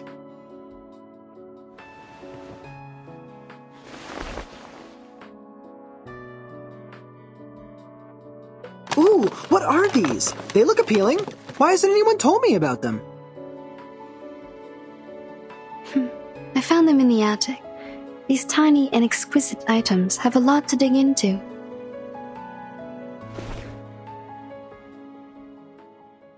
Pity. I still haven't found a tooth.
Look, they're trying to solve the problem, yet we can do nothing but fiddle around.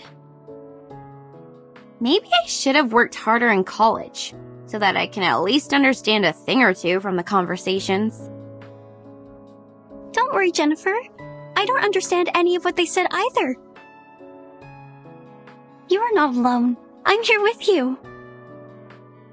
I'm not like you. You literally don't know anything.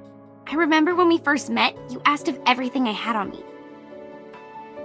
You grew up here, in a small town in the middle of nowhere.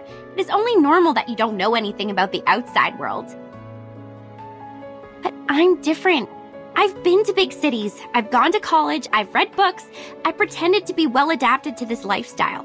But in fact, I'm still ignorant, knowing nothing but empty pleasures. My hair color gives away who I am. I'm a silly blondie. Don't speak of yourself like this, Jennifer.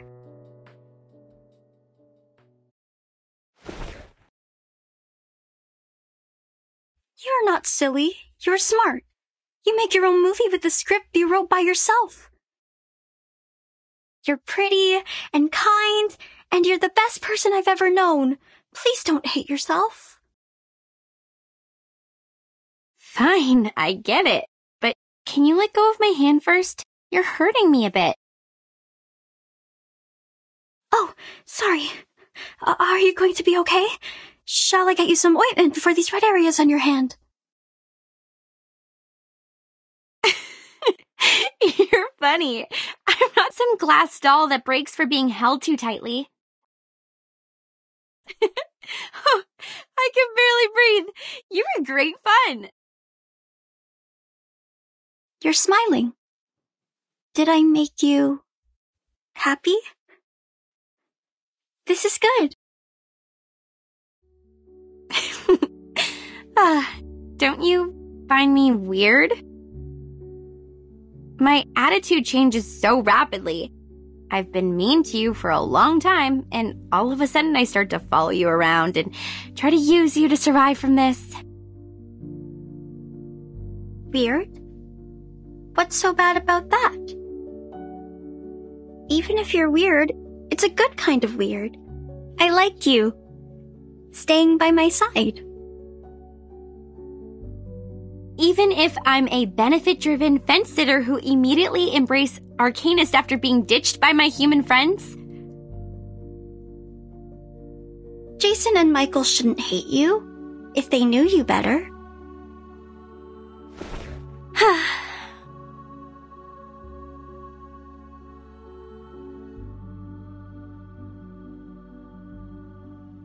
You seem to really like me.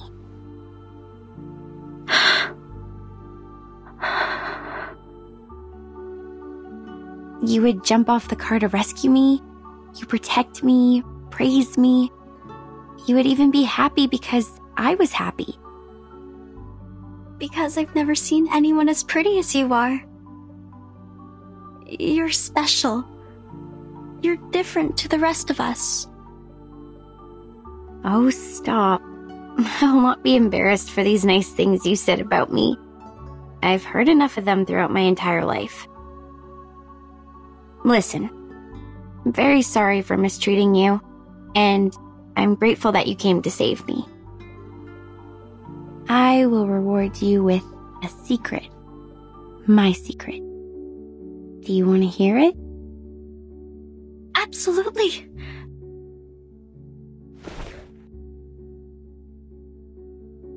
I'd love to. In fact, I don't hate horror movies. This is the diary I found in the attic. There were many other things, like a full warehouse. I actually liked them a lot when I was a kid. I spent most of my time here, in Green Lake Campsite, writing my own horror movie scripts on paper. The handwriting is pretty childish, so the writer might be around 8 to 13 years old. Some of the narratives are straightforward, but the story itself is very creative. But later, we moved to another town. My parents earned great success in business, and we moved into a high-profile community where only humans are allowed. We were also given privileges that Arcanists cannot enjoy. It was then I realized nobody wants me to be an Arcanist. It was since that day the diary stopped updating. It might be forgotten or taken away. The story ended there. That's why I decided to break off my connections with Arcanists and stop showing interest in emotive things like horror movies in order to hide the Arcanist side of me. I took out my energy on other things which may ease my mind, like soap operas, new clothes, fashions. People like me this way. They said this is what I'm supposed to do. They believed I'm a dumb bimbo, believed that I hate books. I led a life they want me to have, till I graduated from high school. I don't like these people. You shouldn't have been put through this.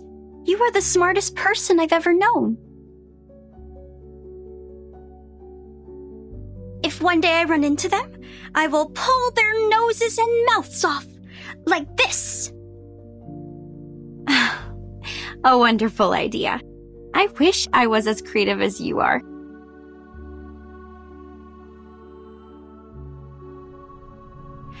So, in the end, I attacked one of the jerks who didn't watch his mouth at the prom. I slapped him in the face and smashed 4 sandwiches and a salad on his head. Then, feeling resentful for what had happened, I applied for a degree in filmmaking, a course which was considered to be ill-fitted to me, and next I start shooting horror movies for an assignment I have to finish. Deep down inside, I think I have never really given them up. I've probably never stopped loving them. Keep on shooting. I will buy you a new camera. Hello? Have you been eavesdropping? Where's your manners? Actually, I heard them all as well. So did I. We are in the same room. You can talk, we can hear, and the air helps. That's it. Well, we are all here, paying attention to your voices. We heard everything you just said.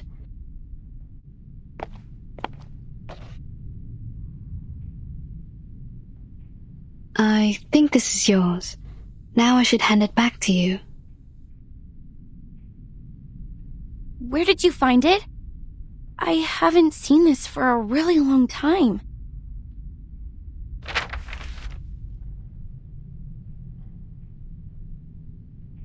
I used to do some arcanist tricks with it, but I have lost control over my power since I threw it into the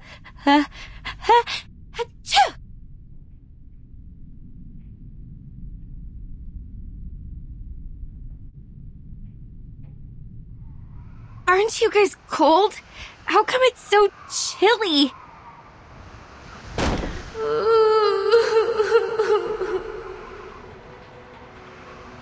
That ring. Wasn't it on my finger a minute ago?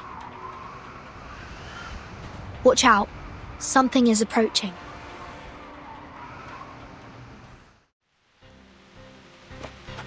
How many more dead men were buried here? I've had enough. Can't we just get rid of that dead woman?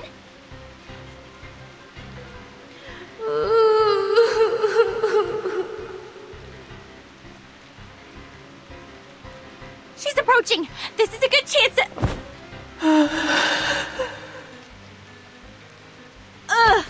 She smells like a skunk in the sewer.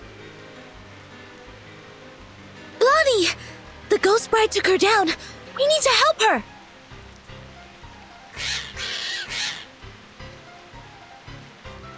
Not good. The critters are coming around again.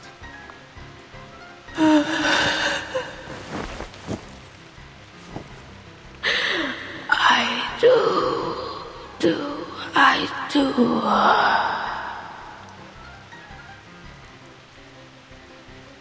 Hey, Blondie! If you want to survive, leave that ring alone!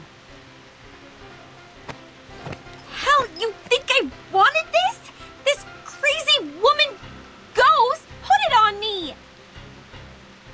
Get off! Get lost!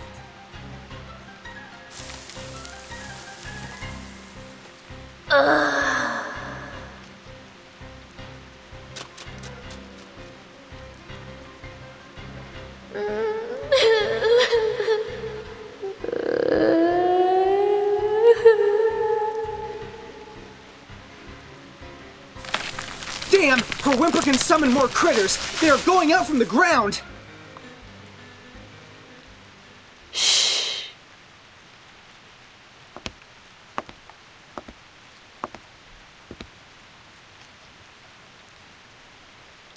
What they need is a song.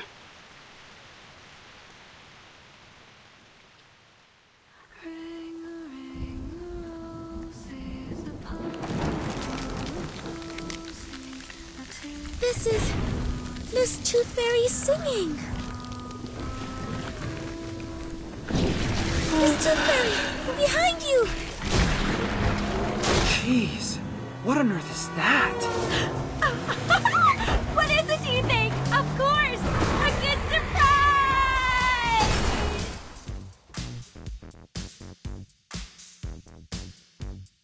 Huh. I didn't know I was a talented driver.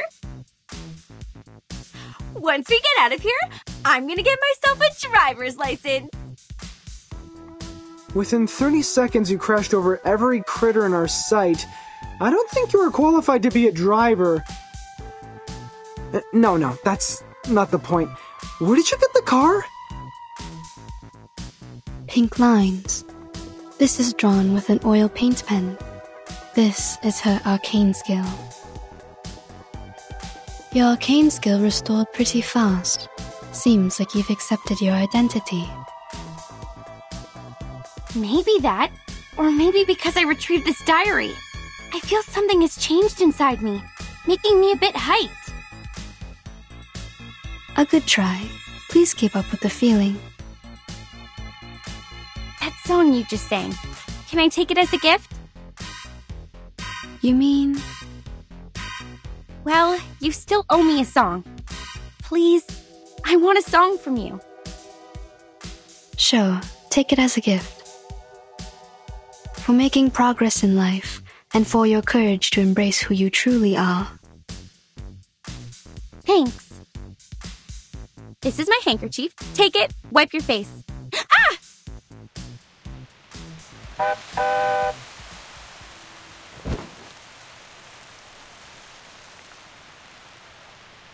Did you just get a bit woozy from putting up a big scene to the rescue? I didn't! Okay, yeah, What are you doing? I know the rules of social courtesy. You just saved my life, so I won't embarrass you by telling others you just overestimated your ability.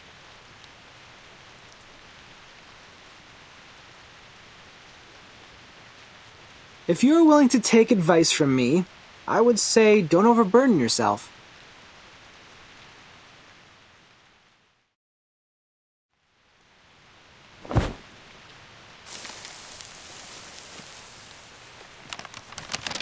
There's a note hidden inside, just like the one found in the butcher's corpse. Someone is passing messages to us through these notes. If we defeat more monsters, we will get a clearer picture of what's happened at Green Lake Campsite. This is the all-time favorite trick of the plotter. He takes the whole situation under control, playfully teases the innocent participants like us, through which he gains a special sense of fulfillment. But we have our means to cope with it.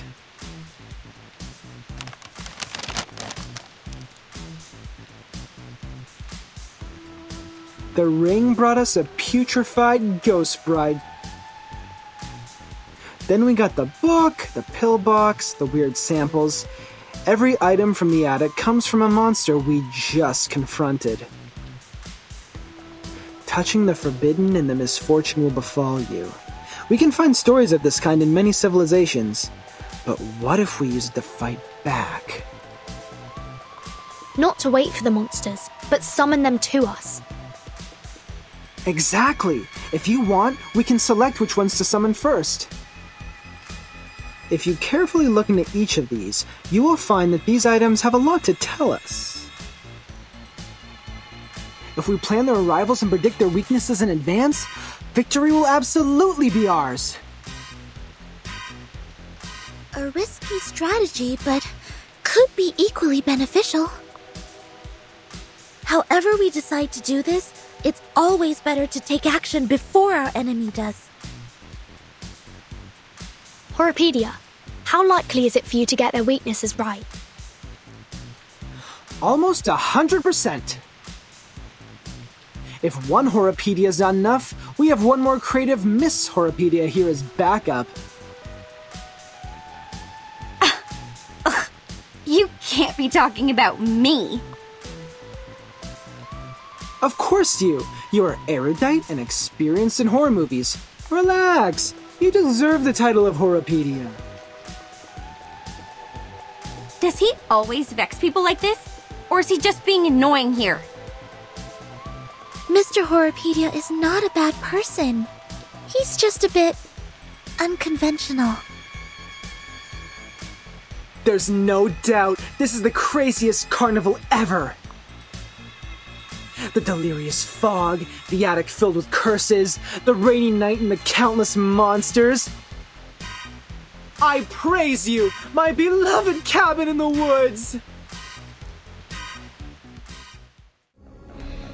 I bet you this sneezing critter specimen has been standing here for over 100 years. Ew! It's just like... Like what? Oh, never mind. My dad had a business partner, an old money, you know, who had a real wonder room in his mansion. I was 7 back then. His son wanted to show me his so-called masculinity and took me to see his great-grandpa's collections. He thought I would be screaming when I saw the freaky 2-headed snake specimen, but he didn't know that I was a freak myself. We are the people who live between the world of humans and arcanists. These things happen. I can imagine that. Anyway, at least I got to point out that his teeth were chattering and that made him cry. That was fun. Totally worth the scolding from my father. Think of it that way. It's not that bad to be a freak. Who knows? Maybe. I'm glad you say so. Watch out, they're coming.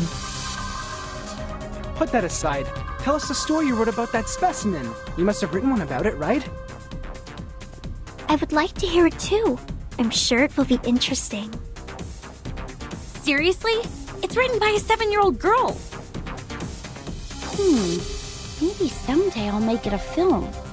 Those losers who want to brag about their masculinity in front of girls will wet their pants in the theater.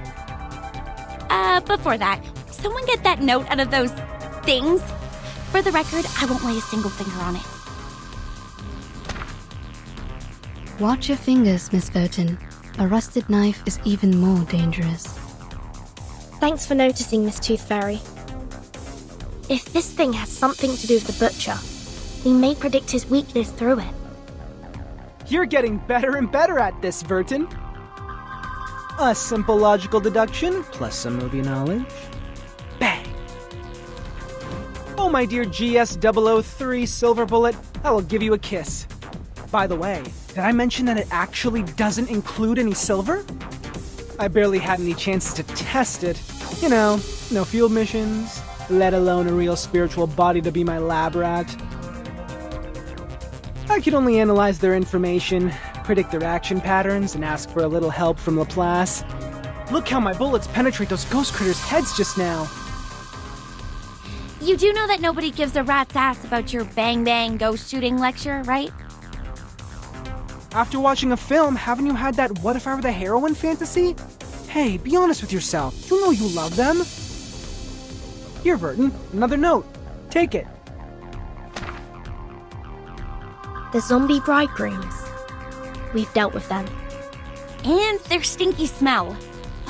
One more time? I've had enough. Be patient, Blondie. You can always run over them with your vehicle. We're getting closer to the truth. Stay alert, everyone. I don't want to bring my medical kits out at this moment. The words written on this love letter are smudged by rain. I wish I could read them. It's more of an arcane gadget symbolizing a tragic love story. The only purpose is to hold a curse ritual. To fake an event record is simple, but to create a poem, I assume the one behind all these is not able to do that. I agree, Miss Tooth Fairy. Please take this note, Timekeeper. I'm looking forward to your deduction. Good. This should be the last note. Burton, these are all the notes we can find in the backyard. I just checked on Jennifer and Sonetto. They're still looking for more, but this shouldn't take them much longer. Thank you for your update. Except that... Burton, can I ask you a question?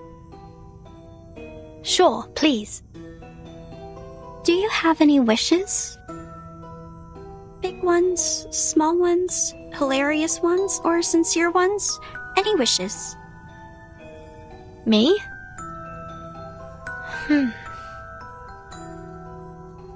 I think... I currently don't have any wishes. Not even for the most trivial things? Like candies, a good rest, or a soft bed? My life is good enough without them. You look pretty shocked. Have they all told you what they want? Yes. Jennifer wants a soft bed and a hot tub. Mr. Horrorpedia wants a cup of coffee or a gum. Miss Tooth Fairy wants a collection of critter teeth. And Sonetto. Yeah? She wants a toffee. She said she wants to taste it properly this time, for she has never really paid attention to the flavor. Once we get out of here, their wishes will soon come true. How about you, Anne? What do you wish to get? Me.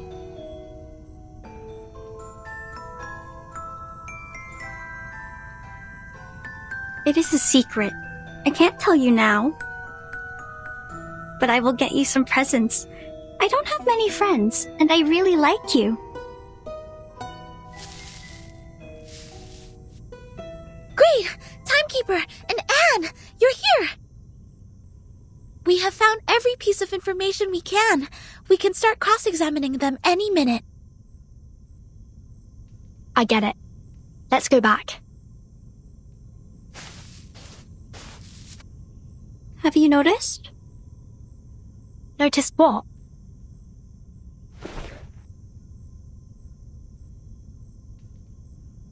That the rain has stopped.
That's right.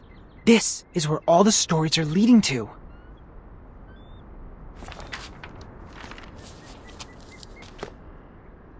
Huh. Jack the Drowner, the monster crying under the water, and the bride sinking into a glistening mirror.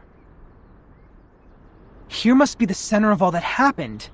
This is where the ghost stories we encountered at the campsite were created, and now they have led us here. What we need to do next is find the clues hidden here and let the clues build our story.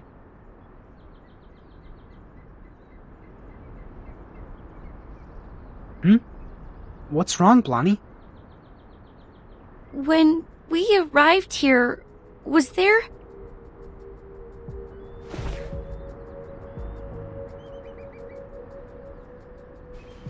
Was there a lighthouse? Huh?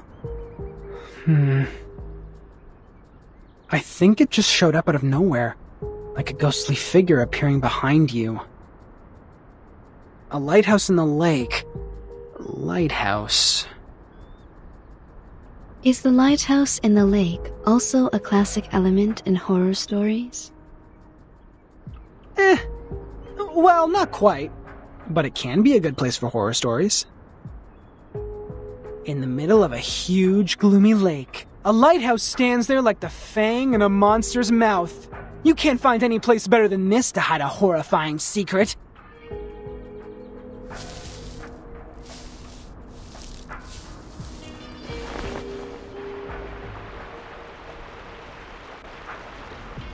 And there's even a boat here. You should know that a campsite horror movie couldn't exist without a little boat. You're just not afraid of being killed, are you?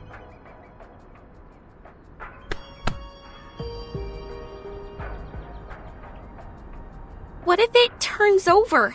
What if there's a lake monster? We might be putting ourselves into its mouth like serving it a plate of dessert. To be fair, it makes no difference whether we are on the shore or in the boat. We're just cakes and different plates to it. If it does exist. If I were the lake monster, between the cake running away from me and the cake which willingly comes to me, I would give the latter one a better ending.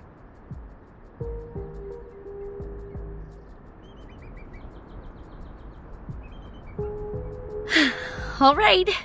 If I have to be eaten like a cake, I prefer to be the cake that has more control over its death. Get into the boat then. Let's head to the lighthouse.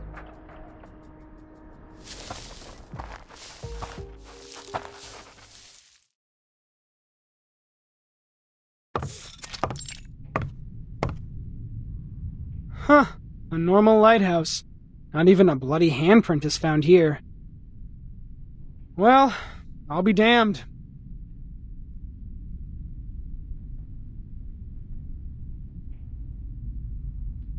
The reality is not as sensational as the stories. Just like the permanent teeth loss can't rival the latest and most frightening curse for excitement. This is not just an ordinary place to me. I've never seen this before. I used to come here every day, reading novels by the lake, but I've never seen a lighthouse here.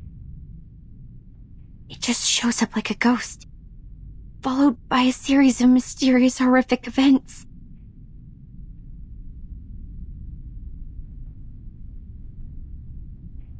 Timekeeper? Please, come and take a look at this.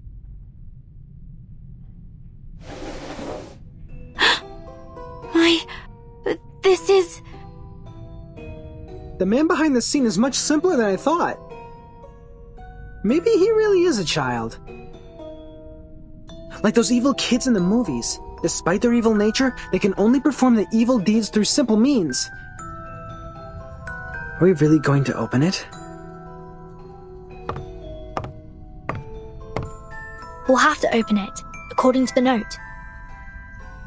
I am saying this is obviously a curse. A lighthouse, a strange lake, a fishing net, and a wooden box. Rub it 3 times, blow and unveil it. What comes out of it is definitely not a genie offering us 3 wishes. We have dealt with more curses in the past 2 hours than many people do in their entire life. If it is a curse, then it is a curse prepared for us.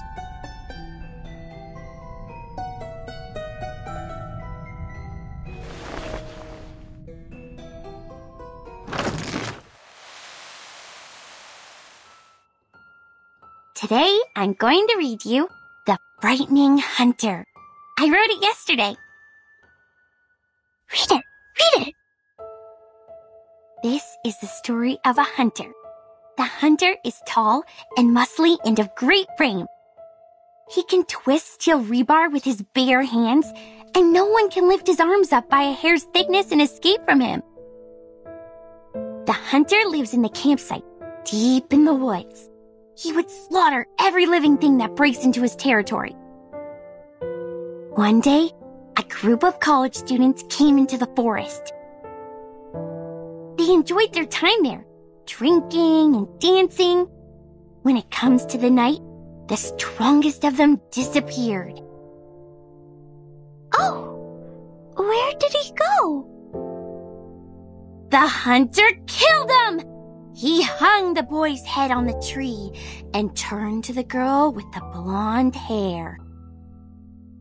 Oh! She also soon breathed her last breath. The third victim is the clumsy short guy, followed by the nerdy tall guy. At last, the hunter came up to our protagonist, the kind, naive girl.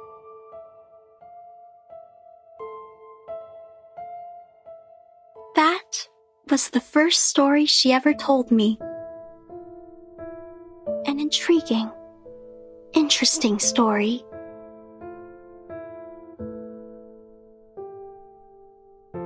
This is the story of Jessica. How nice, you're here again. It's been a month since you last showed up here. Just like the character we've seen in the movies, she's a kind, introvert, virtuous girl. The friends of hers took her to a beautiful campsite next to a lovely lake. This would be the perfect place for a swimsuit party. You've grown taller. Can you get up so I can see better? What they didn't know is that deep in the water, a defeated, evil army is in hiding. Why are you frowning? Countless demonic war beasts were roaring relentlessly to be unleashed, and an evil plan has been hatched. A massacre was about to take place. What can I do to make you feel better, Jennifer? Yes, a nightmare indeed. Jessica ran as fast as she could, kept pushing herself to go faster and faster until her ankles could not support one more sprint and she rolled into a muddy pond. The monster with dark fur and a bloody mouth was right behind her. Then... Are you crying? Jennifer? Jennifer! We gotta go! Where are you? Oh no! It's Mom! I'm here! I'm here! Yes, so you are crying, Jennifer. Oh. Aren't you taking the notebook with you? Why are you throwing it into the lake? I really like this place, but I'll probably never come back here again. I gotta go. See you, Jessica. Okay. See you, Jennifer.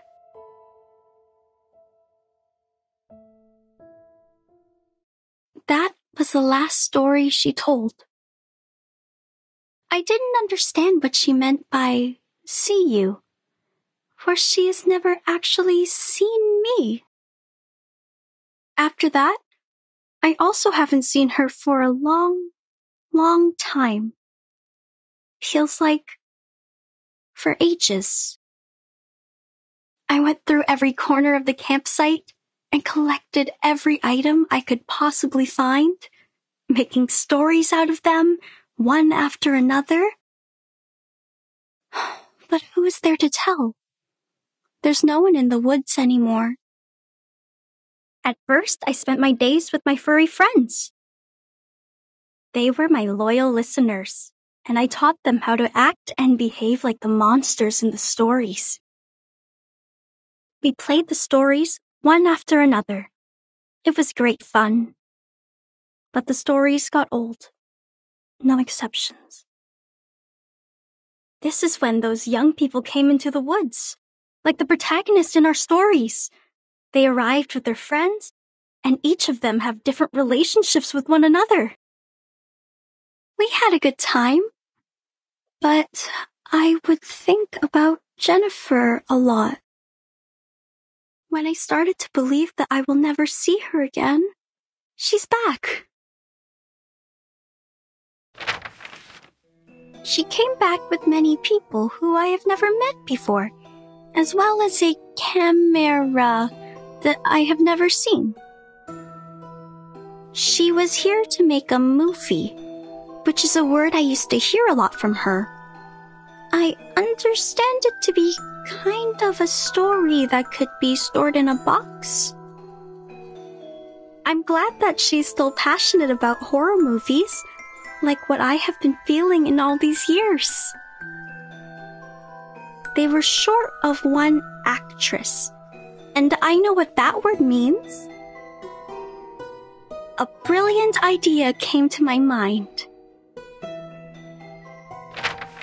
I joined them. I was like the monster in the stories that hides in the group. She will be so surprised when she finds out what I did. However, an accident happened. There were other people in the forest. Oh, misfortune. What a misfortune. Jennifer was upset. She got into a fight with a strange man. I called upon the rain, bringing these people into my story too. They accomplished a good story. The man who knows a lot about horror movies, the woman who is always calm, the woman who seems strange, and the woman who smells like a puppy. They are all very interesting people. I think I start to like them. They are different to the people I met before who always cried and fainted very quickly, not long after my story started. They are interesting and of great fun.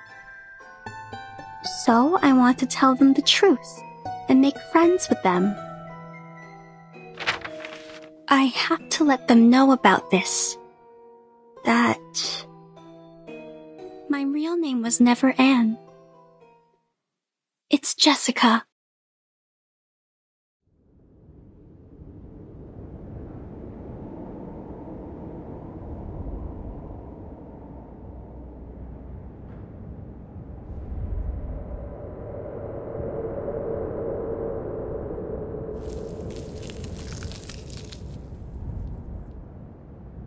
This is the last surprise I prepared for you. Now, enjoy!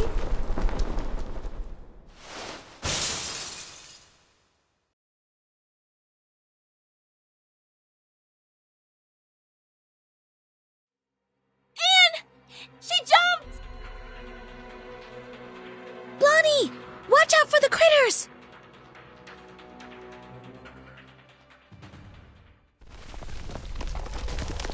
The lighthouse is sinking. Everyone move and leave now! Anne! She was the last girl. She was our only means to survive in this horror story, and we have lost her. No, she was never with us.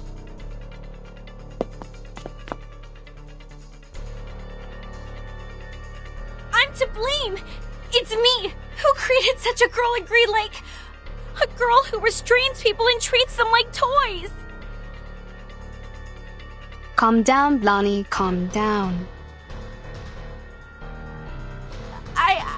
I can't.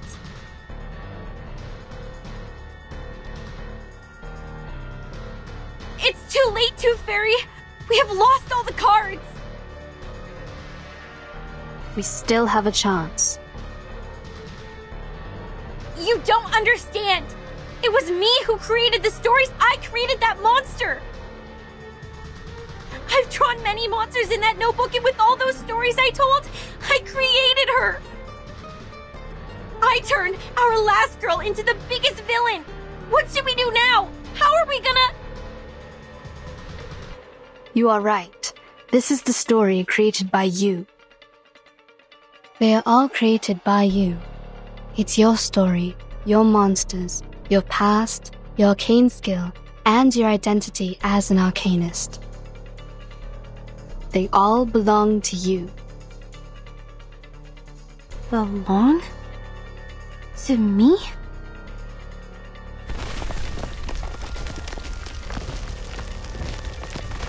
The monster born in the bottom of the lake, the butcher, and the pathetic bride, they all came from you.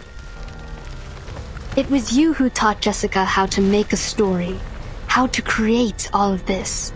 She created them all, but you endowed her with such ability. She's the creator of these, and you are the creator of the creator. This is a page in your chapter. You created it, so you should learn to accept it, control it, not fear it.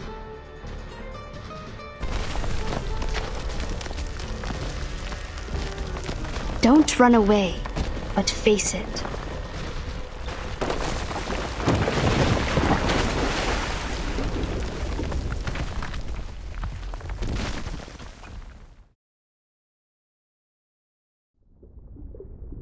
Blondie! Timekeeper!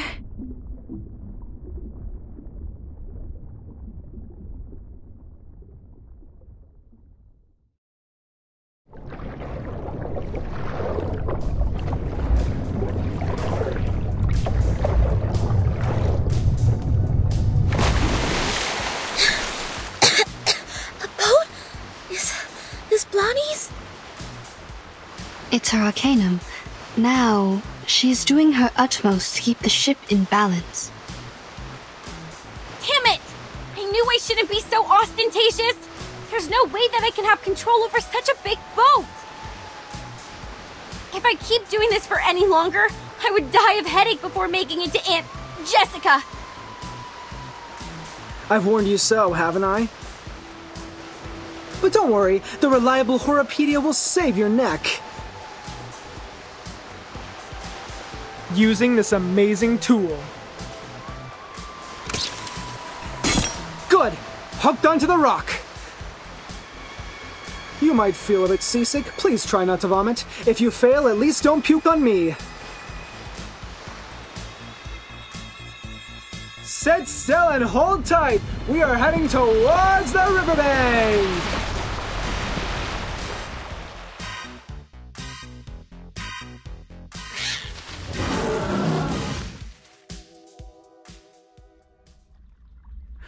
Honestly, can't we just show her our sincerity and care? To share something from the bottom of our heart, to cure her agony caused by the antagonist's lonely childhood? Oh, there she is! Just like I expected. You made it. Did you enjoy the story? Oh, I didn't give you any background information in advance. But it's okay. You will see a familiar face or two. I believe you haven't forgotten them. Just like I can't forget you, Jennifer. Come with me. I've prepared you a new home. A home where you may sleep on beds made of soft moss and drink clear, cold spring water. I will get you toffees, coffee, and so many teeth in beautiful shapes. You can even have mine if you like. You will stay here with me happily ever after. Till a time even I don't know of. Jessica, let us talk. You've been thinking of me, haven't you? Of course I have. You were fond of me, as well as the stories I made, aren't you? Yes, I'm fond of you, Jennifer.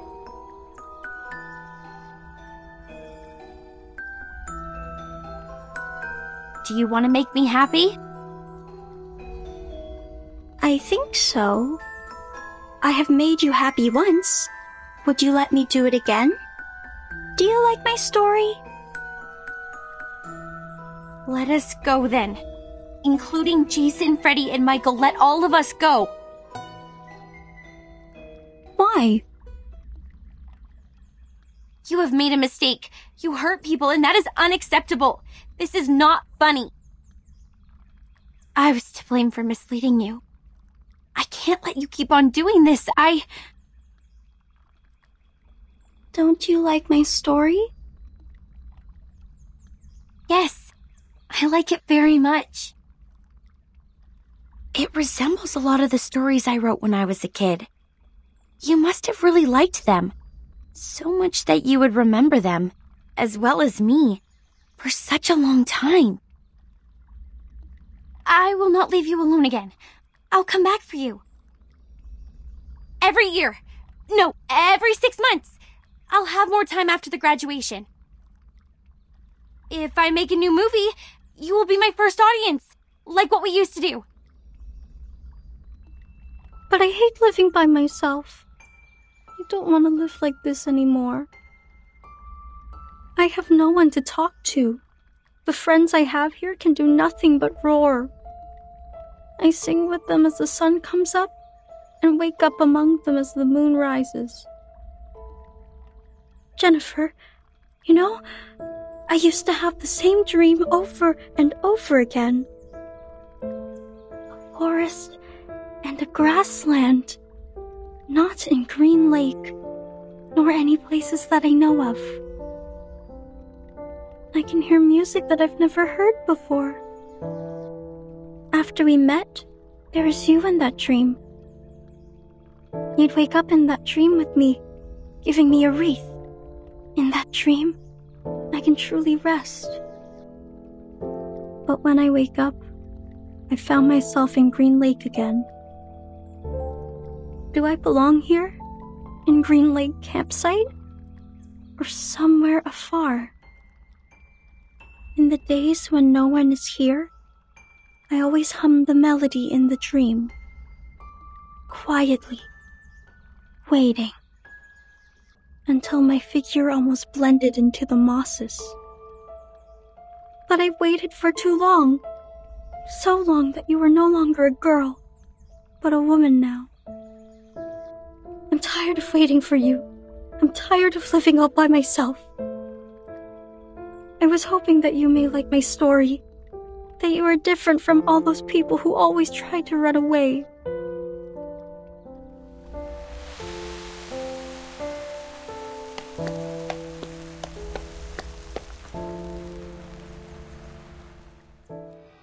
Everyone would leave in the end, but I don't want that to happen again. We will live a happy life by Green Lake, singing under the starry sky, telling stories to each other, and having a sweet dream on the soft moss. You should... Don't worry. Let me show you. No! Don't leave me alone! Oh look, I still have so many stories to tell. We will have a good time together. The stories by the lake, the hunter hiding in the campsite. You'll like them very, very much.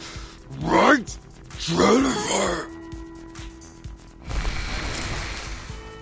Are we using the Return of the Monster plot now? Please, save me some lousy plot development. Lousy. What does lousy mean? Given that you're holding a knife, I'd better shut up. The story has ended. It was our first story. Why? You don't like it anymore? We will never run out of stories, Jessica. Enough with the fight. It does no good to either of us. Listen. Oh. I will come up with more games and stories. We will live a happy life forever and ever. Oh, don't worry. I have prepared it all. I have prepared it all. Jessica! Jessica! Be careful. She's still standing. You are worried about me, Jennifer. You are the best. Just like the protagonist in the story. That most beautiful, kind-hearted girl in our 13th story. Here comes the little bride, bloody and dressed in white. Now her story starts, followed by her friends in line. Jennifer, Jennifer. A pearl as pure and white as a tooth. What a shame. She has decayed to such an extent. Why? Why? I will get you anything you want. My little buttons. The sweet fruits. The moss bed. The dew cup. Wait. No. No. This is not the end. Stay right here. Stay right here.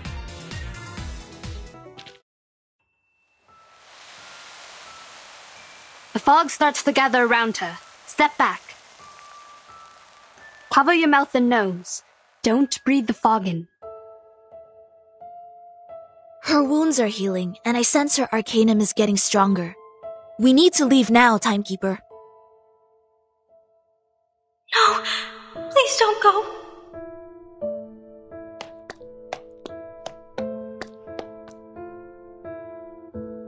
Please stay here. I will get you the best beds, honey, and fruits. I will search for foods for you. I will take the responsibility to take care of you. Jessica, we will not stay! Now listen to me carefully! No, I hate living alone. Well, come with me! I will get you a beautiful house much better than the one you have here. I will show you around restaurants, shopping malls, and discos. We can have fun in so many places. I will also get you a room right in our house. I don't care whether my parents allow this or not. Jennifer, I really want to be with you, but I don't want to leave here. I have no desire for the outside world. I will quickly reveal this true love of mine, and people will look at me as if I've done something wrong. I don't like that. I hate when my power gets weakened. I want you to stay here with me. If I say I could stay. Timekeeper! Jessica, if I stay, what will you get me, except for food and shelter? What else will you get me? Will you?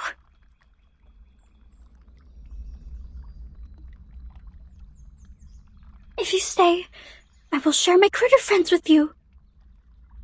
Along with my cave, my keys, my little buttons, anything you want. Sounds great. We will definitely have great fun. But Jessica, where are the people who once chose to stay here? When they stayed for long enough, after you ran out of all available games, they were no longer attractive to you, and no longer adored by you. I can stay longer than them, but with no exception. I will become boring one day. You will be alone again. Every day waking up, falling asleep, roaming in the dream alone. No, I don't want that. I don't want to live like that anymore. You can lead a different life. You can embrace a diversified and meaningful life. A diversified, meaningful life? When you were Anne, you asked what my wishes were. Now I know the answer. I know what I want. It's you. Do you want to come with me? I will find you a good place to stay, where nobody will consider you to be weird, nor will they keep staring at you. You will see the world with us, the amazing and unique outside world. This outside world? What else will it have? There are a lot of people and fantastic things out there. Some people eat gold bars. Some others dance on the crocodile skin. Some people ride a rocket, dashing into the sky, and eventually fall into an unknown zero-G. Even the grassland and the anonymous music in your dream, they truly exist in the outside world. If you are willing to come with me, you will have them all. Will you really take me to that place? Of course. Why would I trust you? I promise, with everything I can offer. Promise. I know that word. It means words that cannot be broken.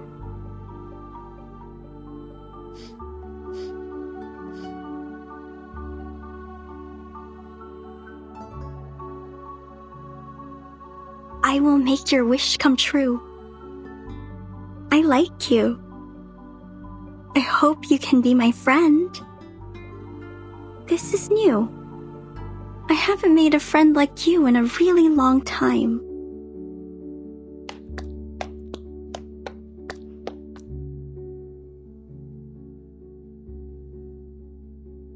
What's this?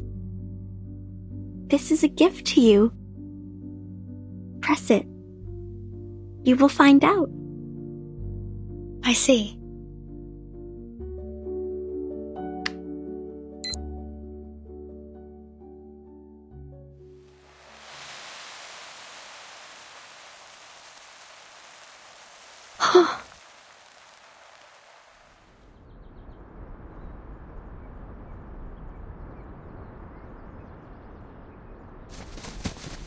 They're here!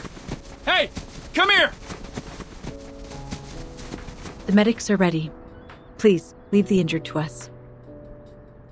Captain! Captain! We found the target and are now carrying out the rescue. Over. There are no enemies here. Everyone here is a member of our squad. Please don't attack. Repeat, please don't attack. Oh, come on. Seriously? First we persuaded her with love and care, then we presented the Deus Ex Machina. Now we're doing this? This is the worst antagonist ever. Everything is so screwed. Commentators won't write anything nice for us. Well, if it were them to write the story, characters like me would always fail to live long enough to see the end. So I don't oppose to end this peacefully, but to end it like this... Aren't you happy? They did it, like what you said. Some emotional and comforting plots. Eventually, it shows us that love always wins. Miss Tooth Fairy, that was a joke. A joke to show you my sense of humor.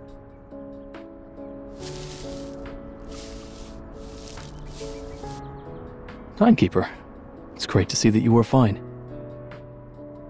And Mr. Horopedia, Madam Z is waiting for you in the car outside the woods. Please, come with us. What? Madam Z? She's here? Oh! Ah, my wounds! Ah, how painful! Medics! Where are the medics? What are these? People from the outside world. Don't worry, they won't hurt you. You might receive some training for a period. It might be a bit boring. I promise it won't last too long.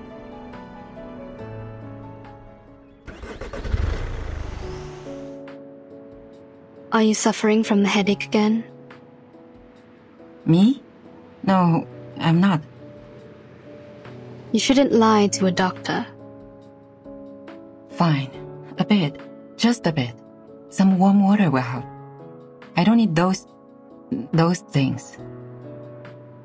I don't dislike your tooth fairies. It's the texture that creeps me out. I've tried multiple times. You know how it ended. Don't worry. I have some drugs for humans. Wanna try?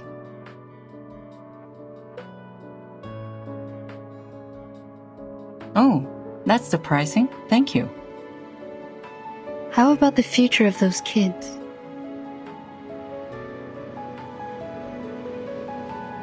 Are you talking about the dear girl or Joshua the troublemaker? You can tell me one by one. It's a long trip back to the headquarters. We have plenty time to chat. Joshua will pay for what he did. Absent from duty without permission is a severe violation of the regulations.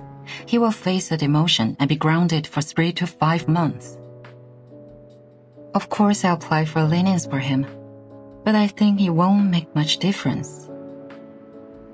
We don't have many means to help him. Burton might be a good choice. You mean assigning him to Verton's team? Exactly. If we can make Burton apply for that, he'll be put through a much milder punishment. After that, he'll be free to leave with Burton. This is a good idea. How about Jessica, the dear girl? She needs to receive some education to become adequately socialized. Based on her result of the amended Arcanist Risk Evaluation chart, this little girl is very dangerous. We rescued 9 hostages from her cave. 3 are from the film crew. The other 6 are from the student expedition team that went missing 6 months ago. The validity of that chart is debatable, for it doesn't have a sufficient number of questions to draw a conclusion.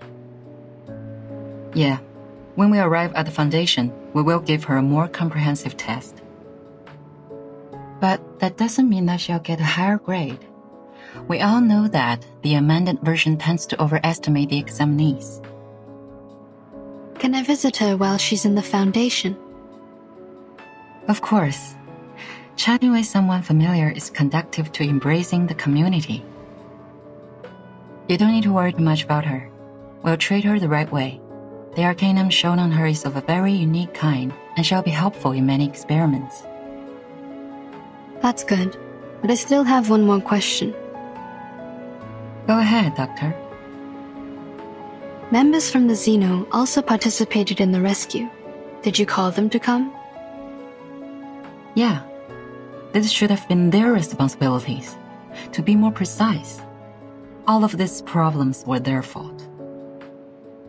Are you talking about the missing of their youthfuls? What? No. But wait, what missing youthfuls?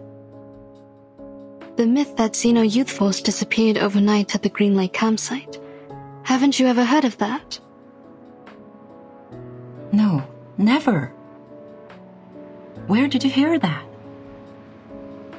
Joshua told me. He is just a young man, impulsive and can tell a story from a fact. Why would you believe? Never mind. Back to the business. By the end of the 50s, Xeno found a bunch of critters with unique appearance in the woods near the Green Lake campsite. As they continued to investigate, they found a special moss in the woods that can trigger changes in appearance. In order to conduct further research, they built a campsite and held some camping activities as a disguise from time to time. The critters mutated and evolved very fast. Meanwhile, the town prospered and the nearby population soared. After several incidents of attacks on local residents by fled creature subjects, Xeno decided to move the campsite out of that area. That dear girl was neglected during the moving. She was left at the Green Lake and kept on secretly living there till now. Other critters that escaped have hybridized with the local breeds and hence created the new critters you've encountered. They more or less carry a lineage of changelings, which are very hard to deal with. But thank God you've brought this girl under control. Jessica has been like their friend or leader. I think she's more like a leader. or even a master to them. Zeno conducted military training to the first batch of critters, so they are more obedient than others. Your Jessica is like their commander. She gives orders to the critters at the bottom of the lake through a radio hidden in a remote control, so that they act in precise alignment. So you knew the truth of the Green Lake campsite from the beginning? It was Zeno's idea to clean up the mess with the Foundation. They contacted me before. If you could have asked me earlier, like, before you depart, we wouldn't have to go through so much trouble. Kids were ignorant for lack of knowledge, yet adults were ignorant for their cognitive inertia. In a story where truth and falsity are mingled together, it is hard to tell which is which. What did you say? Nothing important. Have you heard of what happened to my brother? Huh? Your brother? What happened to him? Do you know how his teeth disappeared? I don't want to offend anyone, but wasn't it because of the curse of the tooth fairies? What? What are you laughing at? Nah, nothing. As for my brother, I will tell you more later. Hush now. Give me my camera.